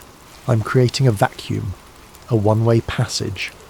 The aperture grew, swirling darkness shot through with impossible colours. Air rushed toward it in a howling vortex. Loose objects began sliding across the floor. What are you doing? Bennett screamed over the maelstrom. What I should have done 40 years ago! Daniel's restraint snapped as his body lifted slightly from the chair, suspended by forces beyond conventional physics. I'm collapsing the bridge between worlds, permanently. The suction intensified.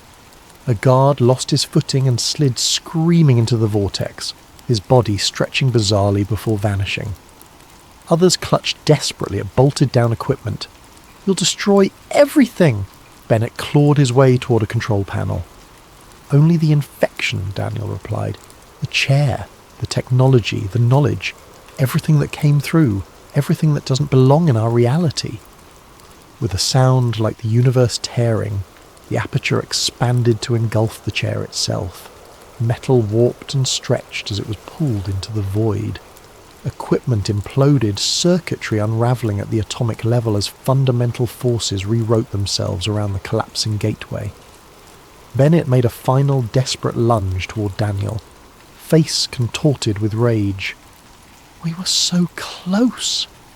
As the doctor's fingers brushed his arm, Daniel felt a moment of genuine pity.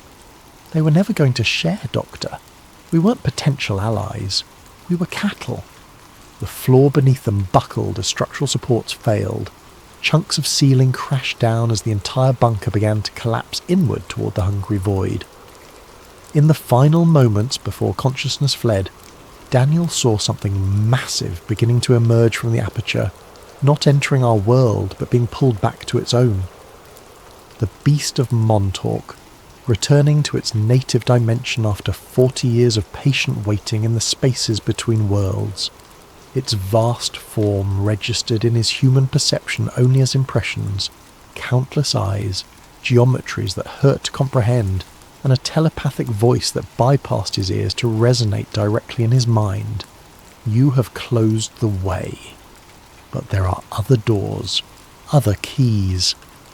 As darkness claimed him, Daniel directed one final surge of power into the collapsing gateway, sealing it with his consciousness as the lock. Daniel awoke to the rhythmic beeping of hospital monitors. Sunlight streamed through Venetian blinds, casting striped shadows across starched white sheets.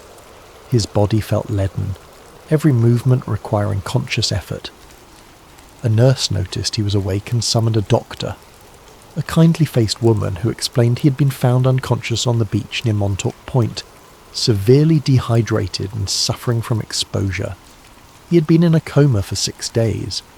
When she asked what had happened to him, Daniel claimed not to remember. 3 days later, he checked himself out against medical advice.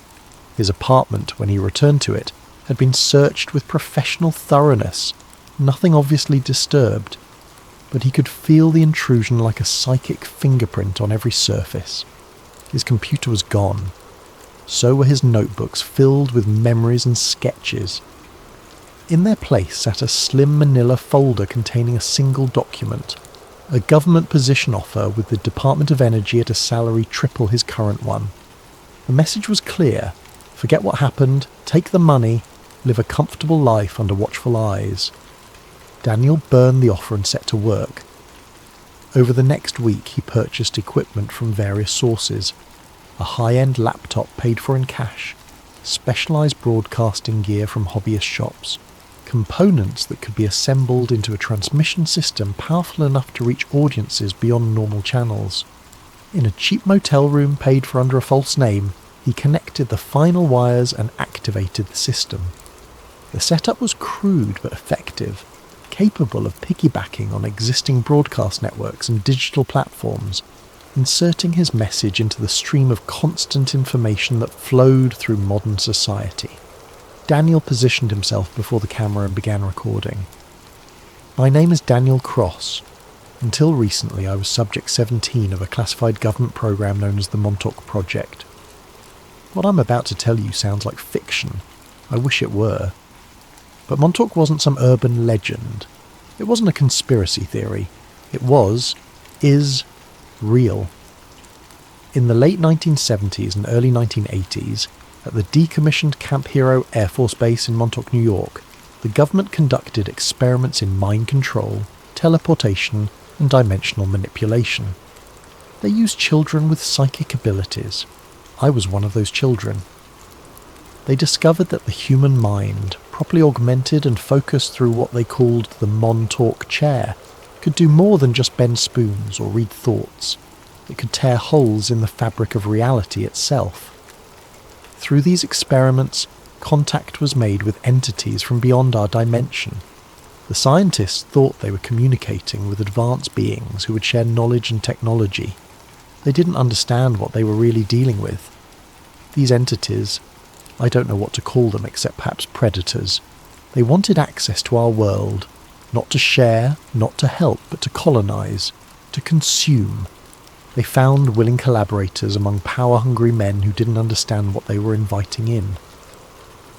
In 1983 there was an incident. Something came through, partially. We called it the Beast. 16 people died, officially. The project was supposedly shut down, but it never truly ended. They just went deeper underground, fragmented the research across multiple black sites. Last week they tried again. They brought me back, their most successful gate opener, to create a permanent doorway between dimensions. But I collapsed the gateway instead, destroying the Montauk chair and sealing the breach. Daniel paused, wiping blood that had begun to trickle from his nose. I don't know how long I have before they find me. The entities can't come through directly anymore, but their influence remains. They've compromised people in positions of power, not through some sci-fi body snatching, but through whispered promises, glimpses of knowledge no human was meant to possess. The technology created at Montauk still exists in fragmented form. The research continues under different code names, different facilities. Watch for signs, unusual military installations, clusters of missing children with unusual abilities, weather anomalies that defy explanation. These are the fingerprints of operations continuing what Montauk began. I'm uploading documentation with this broadcast, images, partial research notes, coordinates of suspected continuation sites. I've hidden additional evidence in secure locations that will be released automatically if anything happens to me. Trust your instincts. If something feels wrong, fundamentally wrong in a way you can't explain, pay attention to that feeling. The membrane between worlds has been weakened. Sometimes things slip through, even without a gate as large as the one they tried to create.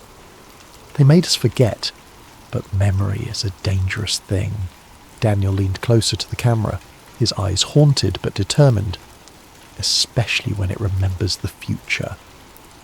The recording ended there. Daniel uploaded it along with scanned copies of the documents he'd recovered.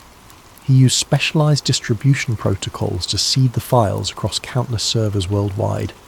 Too dispersed to be completely erased. Too widespread to be dismissed as the ravings of a single disturbed individual. As the final upload completed, his laptop screen flickered with static. From within the electronic noise, patterns emerged. The same signal that had called to him from his television weeks ago. But this time Daniel recognised it for what it was. A beacon. Not from them, but from others like him. Children of Montauk, awakening to their suppressed memories, reaching out across the digital void. He wasn't alone. Daniel closed the laptop and packed his few remaining possessions. Through the thin motel curtains, he could see 2 black SUVs pulling into the parking lot. Men in dark suits emerged, moving with the coordinated precision of government operatives. They were too late. The truth was out now, propagating through networks they couldn't fully control. His testimony would reach millions before they could contain it, seeds of awareness planted in receptive minds. Daniel sat calmly on the edge of the bed, waiting for the inevitable knock on the door. He wasn't afraid anymore. He understood now that what had happened at Montauk had changed him permanently. The powers they had awakened in him hadn't disappeared. They had merely gone dormant, waiting for the right moment to re-emerge. As the heavy footsteps approached his door, Daniel closed his eyes and reached out with his mind, searching for the quantum threads that connected all points in space-time. There were other places he could go, other times. After all, he had been their best gate opener. The door burst open. 2 agents rushed in, weapons drawn. They found an empty room, the window still closed and locked from the inside, the bathroom vacant. On the bed lay Daniel's phone, screen displaying a text message addressed to Dr. Bennett. There are other doors, other keys, and now I have them all. 3 days later, on computer screens across the world, a single symbol appeared momentarily before vanishing. A triangle intersecting with a perfect circle. The Montauk project was never officially acknowledged. Those who spoke too publicly about it suffered accidents or disappeared. The broadcast was discredited, its evidence dismissed as elaborate hoaxes. But something had changed. People began to notice things they'd overlooked before. Children reported strange dreams of underground facilities and tests. Researchers documented unexplained temporal anomalies near certain government installations, and occasionally, in the white noise between radio stations or in the static of untuned televisions, listeners reported hearing a voice, just on the edge of comprehension, repeating the same warning. They made us forget, but memory is a dangerous thing, especially when it remembers the future.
Our story is called False Skies, a conspiracy thriller about a government's darkest deception and the whistleblower who exposed it.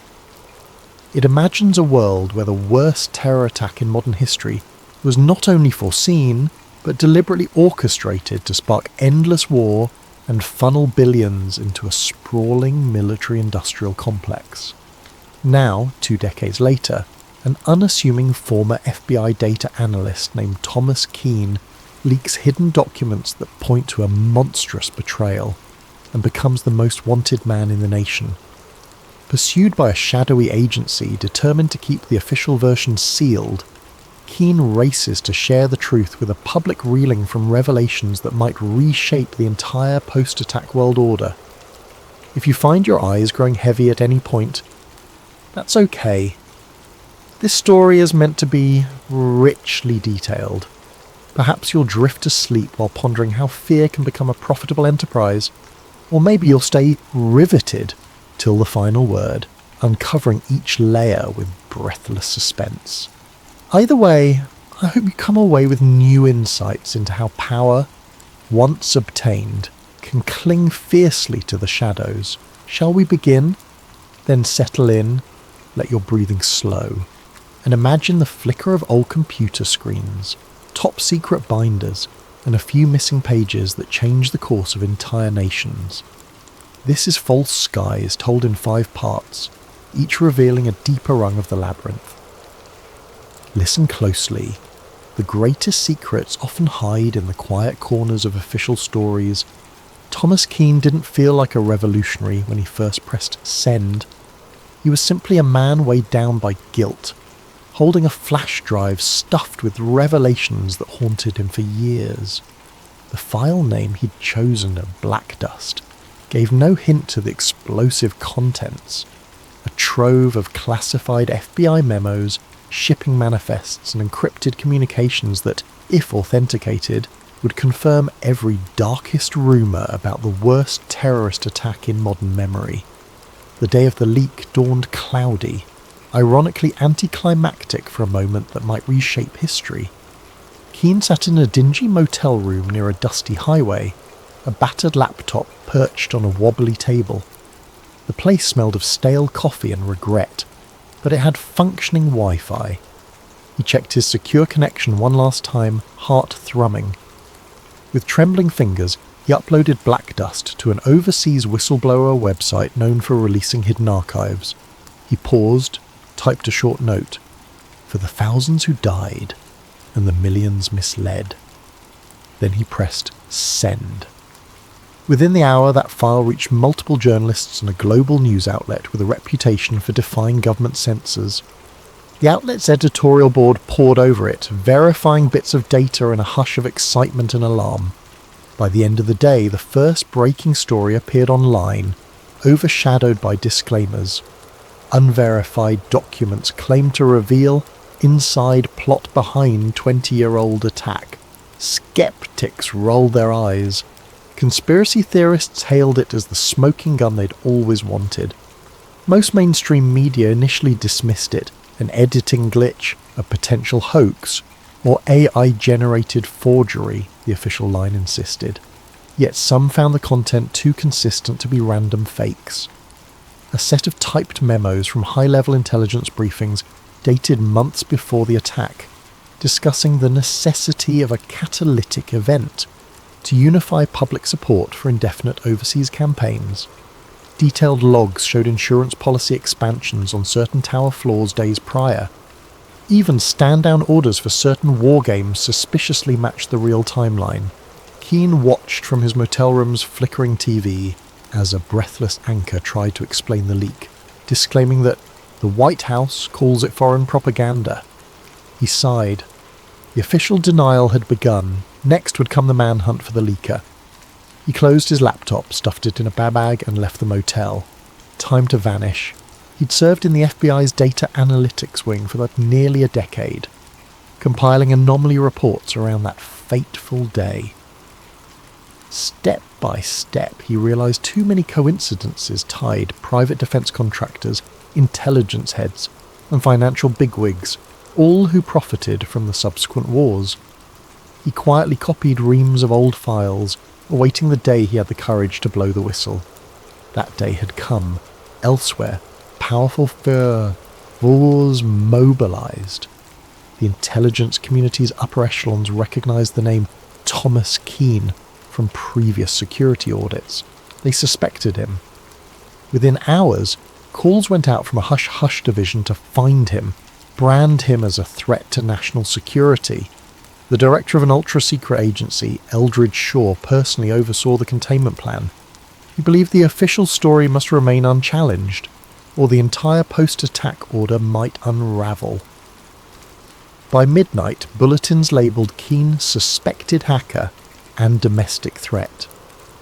Agents started combing digital footprints, scouring camera feeds from near the FBI building. Shaw himself made a call to a contact at the large media conglomerates, instructing them to bury coverage of the story until further notice. The compliance was near instant. Mainstream news gave minimal airtime to the leak, overshadowing it with other headlines. But the genie was out of the bottle. On social media, the hashtag #BlackDust soared, with amateurs dissecting every memo line. A few data experts cross-referenced the IP addresses in the communications, linking them to known government subdomains. Even the partial revelation stunned the public. If the documents were genuine, it implied that some element within the US establishment not only predicted but abetted the terror event, ensuring maximum casualties for maximum political effect. The phrase false skies emerged, referencing how the public's reality had been manufactured like a painted ceiling above them, concealing the real orchestrators. Within a day, small protests flared outside federal buildings in major cities. People demanded clarity. The government's official statement repeated the forgery or foreign propaganda claim. That evening, hackers with anarchy streaks threatened to leak more verifying files if the mainstream media didn't pick it up. Tensions soared. Meanwhile, the stock market wobbled as rumours of insider deals from decades prior re-emerged. Some corporations connected to military contracting faced plunging shares. Keane watched from a safe house now, a friend's abandoned cabin in the woods. He had only the radio for news, and the swirl of distrust and fury filtered through the static.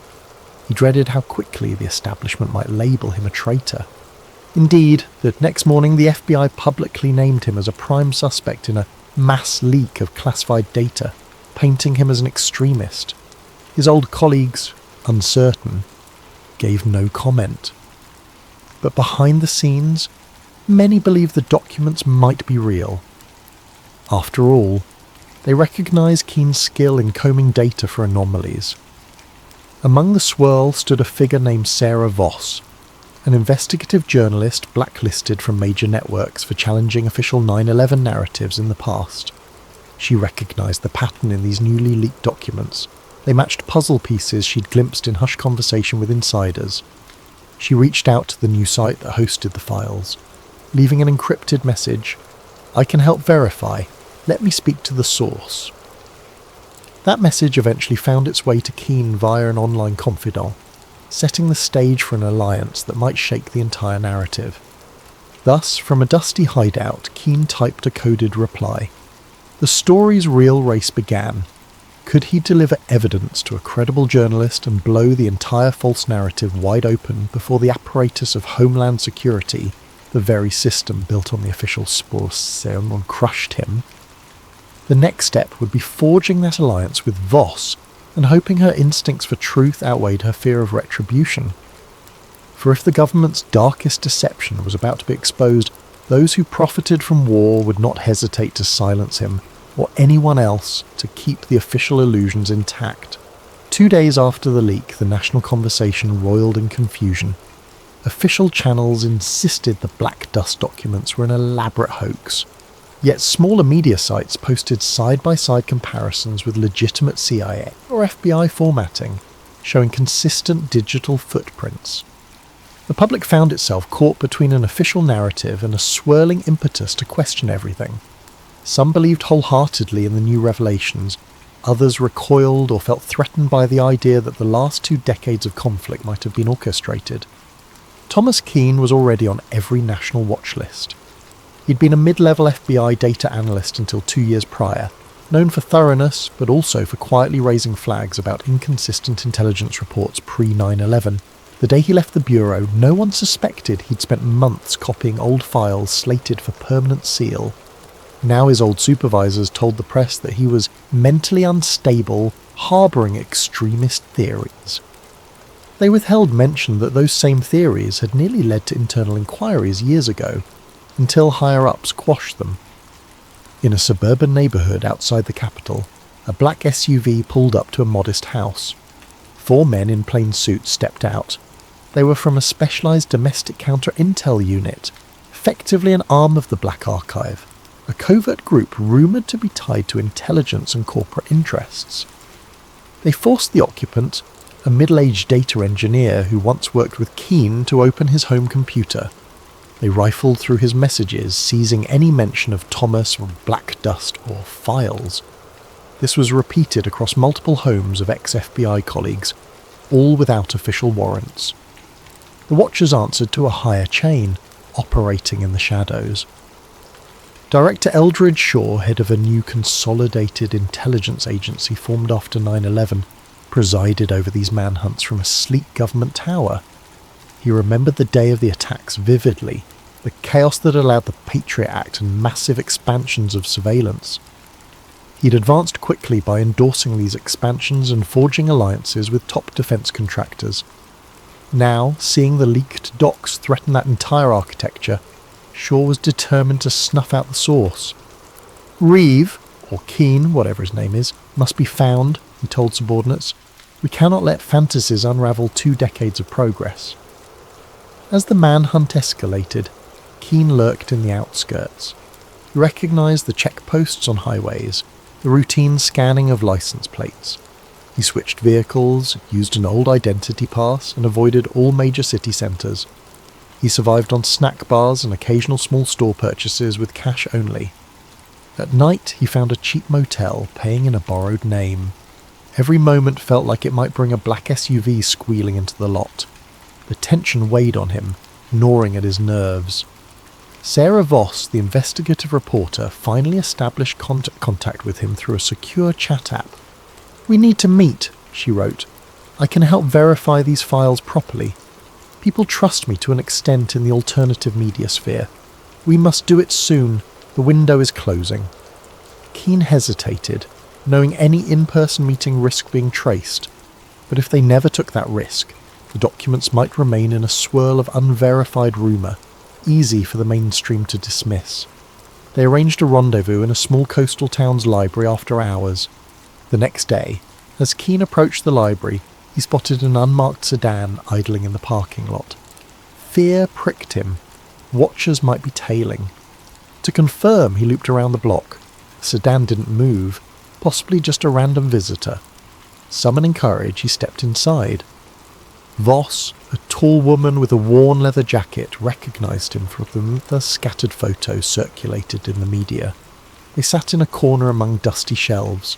She offered a handshake, voice calm but urgent. "Thomas, I believe you. The official story has always had holes. Let's finalise the proof so we can break it wide open." Keane exhaled relief, sliding a small USB drive across the table. "This is a more complete set than what was posted.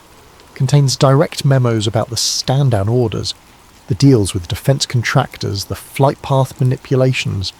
Also internal emails referencing the hijackers as assets gone rogue." He paused, tears flickering in his eyes. They used the tragedy for indefinite war, Sarah. They let it happen, or worse, engineered it. Sarah's breath caught. She skimmed a few files on her laptop, eyes widening at references to bank accounts, coded references to Operation Silence. She nodded. "This is explosive, but we need a big platform, enough to force coverage. If we just post it on my blog, they'll discredit or block it. We'll get shut down." She explained a plan. Find a mainstream journalist with a rebellious streak, or do a well-publicised live event that too many watchers can't black out entirely. Suddenly, a muffled scuffle at the library entrance startled them. A figure in dark clothes peered in, Keane tensed. Sarah pressed the laptop closed. They ducked behind shelves as footsteps approached, but the library's old caretaker bumbled out, greeting them obliviously. The suspicious figure, glimpsed through the glass, retreated. Possibly a false alarm, possibly a watcher verifying the location. They parted ways quickly, agreeing to meet again in 48 hours near a major city, planning an infiltration of a local news station that might still allow an unfiltered broadcast. Danger soared. If watchers caught wind of their plan, they'd likely come down with lethal force. That evening, Keane received a frantic text from a friend who had once helped him interpret old FA logs. "One of our guys is dead. A boat accident. They're picking us off." The message cut short. Keane shuddered. The watchers had begun eliminating secondary sources who could confirm the leak's authenticity. He realised the ephemeral window for truth was closing. On the streets, protests flared up as rumours swirled of official foreknowledge. Some saw it as disrespectful to the memory of the victims. Others believed the truth must come out no matter how painful. The government, for its part, ramped up a rhetorical war on misinformation. Director Shaw delivered a short, ominous address, vowing that domestic agitators spreading baseless conspiracies will be brought to justice. Among the swirling chaos, Sarah discovered partial references in the documents to a deeper archive. The Saturn Files, an intelligence ledger tracking post-attack financial flows from official budgets to clandestine owners. If they found that ledger's location, they could show the money trail behind the war expansions. That might be the final nail in the coffin of the official story. They needed it, but time was short. Thus the manhunt overshadowed all. Helicopters roamed certain highways, random car searches increased, and the populace grew uneasy, sensing the government's fear that the leak might be real. Keane ducked from motel to motel, adopting new disguises. Soon, though, his luck would run out, or he'd have to risk a direct showdown, trusting the thunder of public outrage to keep him alive. Little did he realise, the watchers were about to tighten the net, deploying a Black Ops team to ensure the leak never reached unstoppable momentum. If Keane couldn't outmaneuver them long enough to break the final evidence, the official illusions would remain intact. If he did, though, the entire structure of post-attack governance might collapse. The next moves would determine everything. The following week saw Thomas Keane evading watchers by day and collaborating with Sarah Voss by night, each meeting more urgent than the last. They discovered references to the Saturn Files scattered in older CIA memos. Allegedly, it was an encrypted database that meticulously traced the money funneling to defence contractors, oil conglomerates and political campaigns in the immediate weeks after the catastrophic event. If authentic, it would confirm the real motive behind the orchestrated false flag: indefinite war and profiteering. At a safe house borrowed from an old contact of Sarah's, they pored over these hints by lamplight. Among the digital shards was a location clue: a retired NSA facility on the outskirts of a southwestern desert, defunct but rumoured to store old backups. "We find that offline archive," Sarah said. "We can copy the Saturn Files in raw form. That's the smoking gun." Keane nodded, though dread of infiltration weighed on him. Between them, they had minimal resources: a battered car, a few $1,000s in cash, and a handful of laptops. The Watchers, on the other hand, had near limitless means: drones, infiltration teams, access to every camera feed in the nation. But the Watchers didn't fully expect them to attempt a break-in at a presumably abandoned facility, so maybe the element of surprise worked in their favour. Director Eldridge Shaw ramped up the clampdown. The official narrative shaped the public mind. A rogue ex-FBI analyst has unleashed foreign-forged documents aimed at undermining national security. Many believed it, but a growing minority saw government overreach, especially after multiple suspicious accidents claimed the lives of other potential whistleblowers. People asked, if it's so false, why chase and kill so aggressively? In one instance, a known data archivist was found shot in his home, with the press labelling it a botched robbery, ignoring the data archivist's link to the leaked material. On social media, black dust soared. Some city squares erupted in protest, carrying signs that read, "We deserve the truth," or "Stop killing our whistleblowers." The Watchers responded by intensifying arrests, calling them rioters. Keane tried to remain focused. He realised that if the Saturn files were real, it might show direct bank transfers from major corporate boards into the pockets of certain officials, all tied to legislation passing huge war budgets after the false flag. That would upend the entire post-attack establishment. No wonder they're stopping at nothing, Sarah murmured.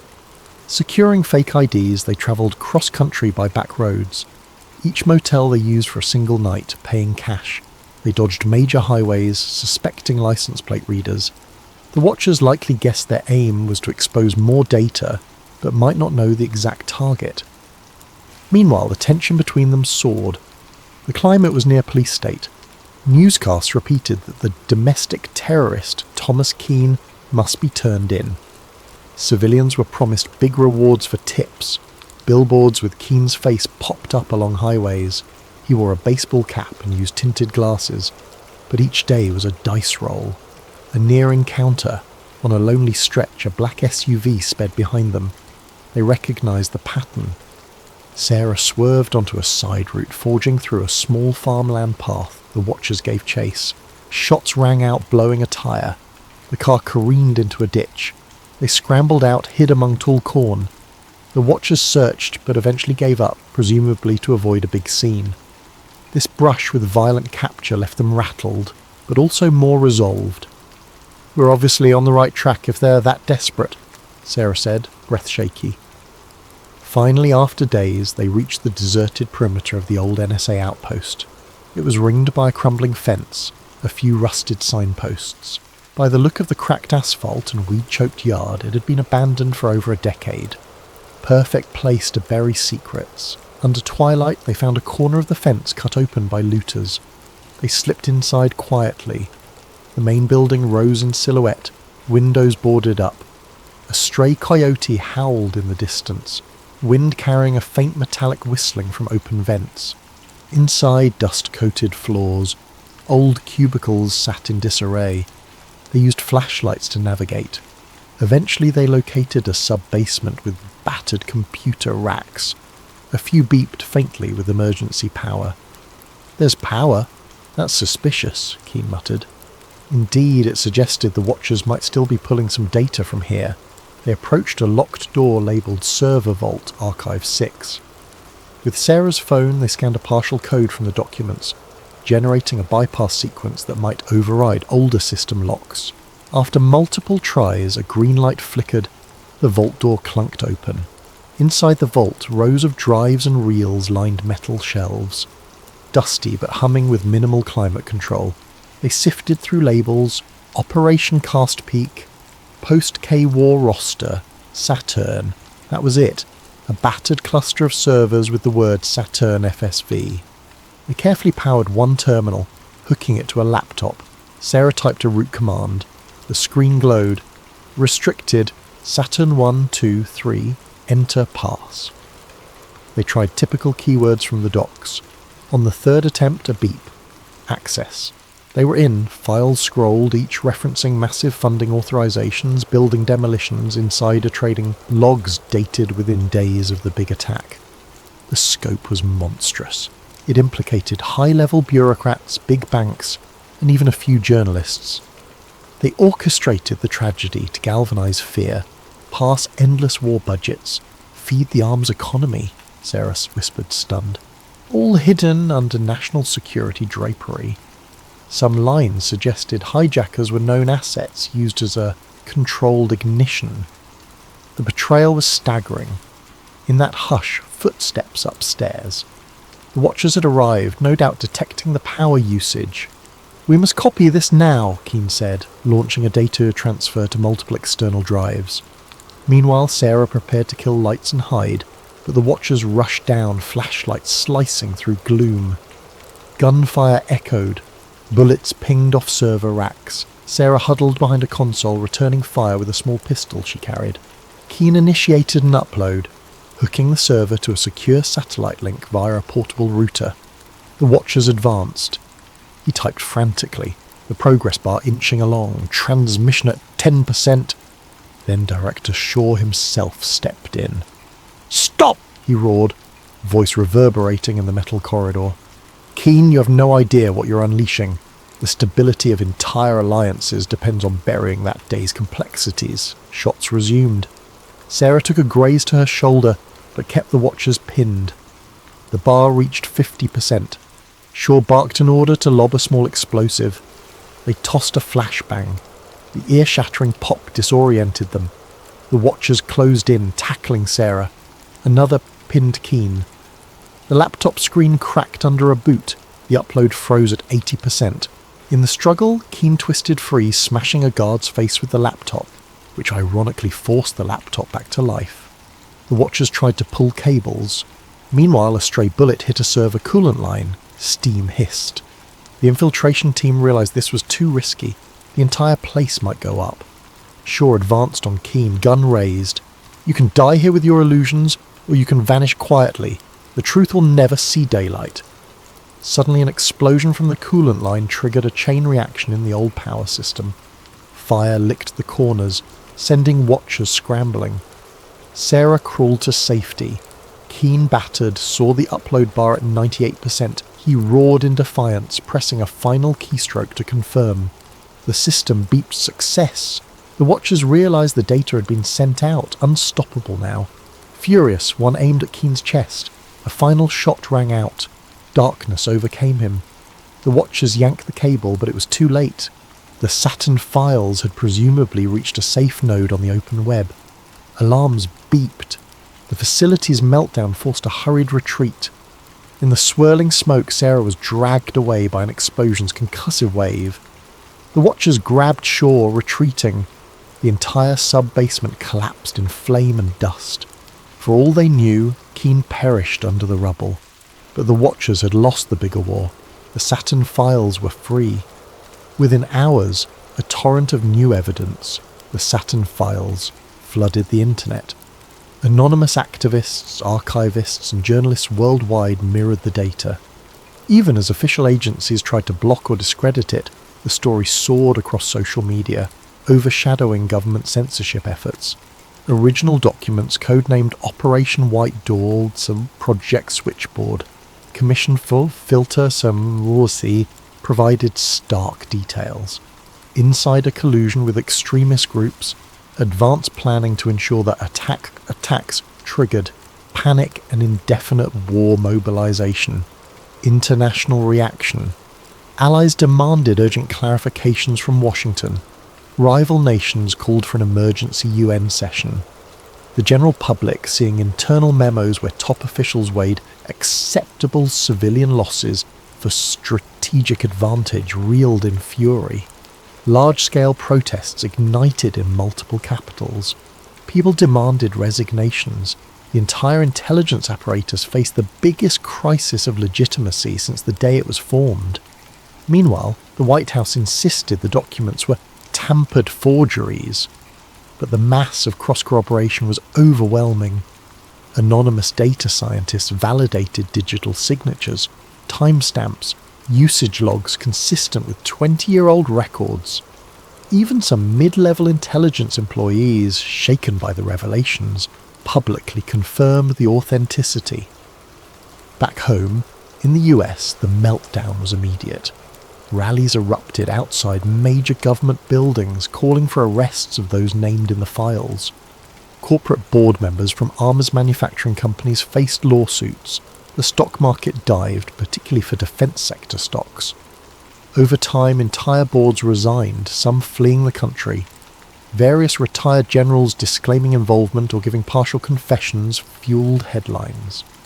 The public found itself torn between anger, betrayal, and heartbreak, reliving the trauma of that fateful day under a horrifying new lens. Media torn. Some mainstream outlets quickly pivoted, acknowledging the new data as genuine after initial attempts to bury it. High-profile anchors apologized for previously parroting the official story. Others doubled down on patriotic narratives, ironically fueling further distrust. The swirl of disinformation versus actual data soared, but the raw evidence was too extensive to suppress. "You can't close the barn door after the horses fled," a commentator said. "The entire architecture of post-attack policy is under question." Director Eldridge Shaw attempted a grand press conference to reassert authority, but the crowd drowned him in jeers. Calls for congressional hearings soared. In a last-chance effort, Shaw's office declared a national security emergency, urging martial law to keep order. That, ironically, only inflamed dissent. Certain states refused to cooperate. Over the next weeks, the old alignment of power began fracturing. Investigations launched from multiple angles, with newly emboldened lawmakers prosecuting those who orchestrated the post-attack expansions for personal gain. Sarah Voss emerged from the southwestern fiasco battered but alive. She revealed how Watchers had infiltrated that abandoned NSA site, how Keane died a hero finalising the upload. She published a moving column titled One Man's Last Key Press, describing how, in a swirl of gunfire, Keane completed the Saturn Files transmission, ensuring no one could bury it. The piece went viral, shaping the public's view of Keane as a tragic whistleblower who gave everything for the truth. At the local level, families of 9/11 victims demanded new trials. The old official commissions were discredited. People realised entire reams of contradictory evidence had been sealed. Even the original investigators admitted they'd been misled or threatened. The emotional toll soared once more. Many felt as though they'd been lied to for decades about the biggest national tragedy. A wave of introspection overcame the country. How had fear become so profitable, and how did good people allow it? Internationally, alliances that had supported the war on terror felt betrayed. Some withdrew forces from contested regions. Others launched their own parliamentary investigations, suspecting shared complicity. The world order that was shaped after the attack started crumbling, replaced by an uncertain future. Some dared to hope it meant a less militarised approach. Others worried that new extremist groups might exploit the chaos. In the midst of all this, rumours circulated that Thomas Keane might still be alive, sightings in some far-off place. Yet no concrete proof existed. Official statements considered him presumed deceased.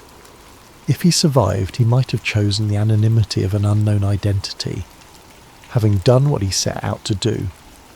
6 months later, a massive Senate hearing convened. Top officials were subpoenaed. The public watched enthralled as ex-generals, ex-CEOs, and ex-administration figures from 20 years prior faced grilling. Some invoked national security, others pled the Fifth, while a few confessed partial roles. Indictments followed, though not all ended in convictions. The system was too vast, too intricately rigged. Yet the symbolic effect was undeniable. Never again would the official story be accepted unchallenged. At the same time, Sarah Voss launched an independent media platform broadcasting daily updates on the False Skies Inquiry.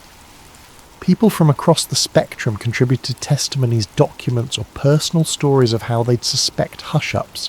Freed from blacklists, she soared as a public figure, championing the cause of government accountability. A year after the Saturn Files meltdown, a new memorial was erected near the site of the original 9/11 tragedy. A statue depicting a single figure pressing a key, a reflection of Keane's final act. The inscription read, "They took truth from us in the shadows, he brought it back in the light." Visitors left flowers, some seeking solace that the realm of power had at least partially been unmasked. Epilogue. In a quiet coastal town, a fisherman swore he recognised a man from a circulated photo. Older, hair bleached by salt and sun, eyes weighed with sadness. The man told him he used to work for the government, but no more. He spoke of illusions and the cost of unveiling them. Then he vanished at sunrise, leaving only a single battered flash drive behind. If it was Thomas Keane, he apparently chose a wandering fate, letting the world handle the legacy of his bombshell leak. Public trust in large institutions remained shaken. Some remained furious, others hopeful that a new transparency might arise. In the corners of the internet, conspiracy watchers debate if the watchers still exist, planning new false flags. But for now, the greatest deception in modern times has been laid bare. The name Black Dust stands as a testament to the unstoppable power of truth once it's unleashed. In the hush that follows, the final note, they used fear to shape the world, but one day fear lost. The truth soared free, and the illusions that once cloaked the skies were shattered in a single day.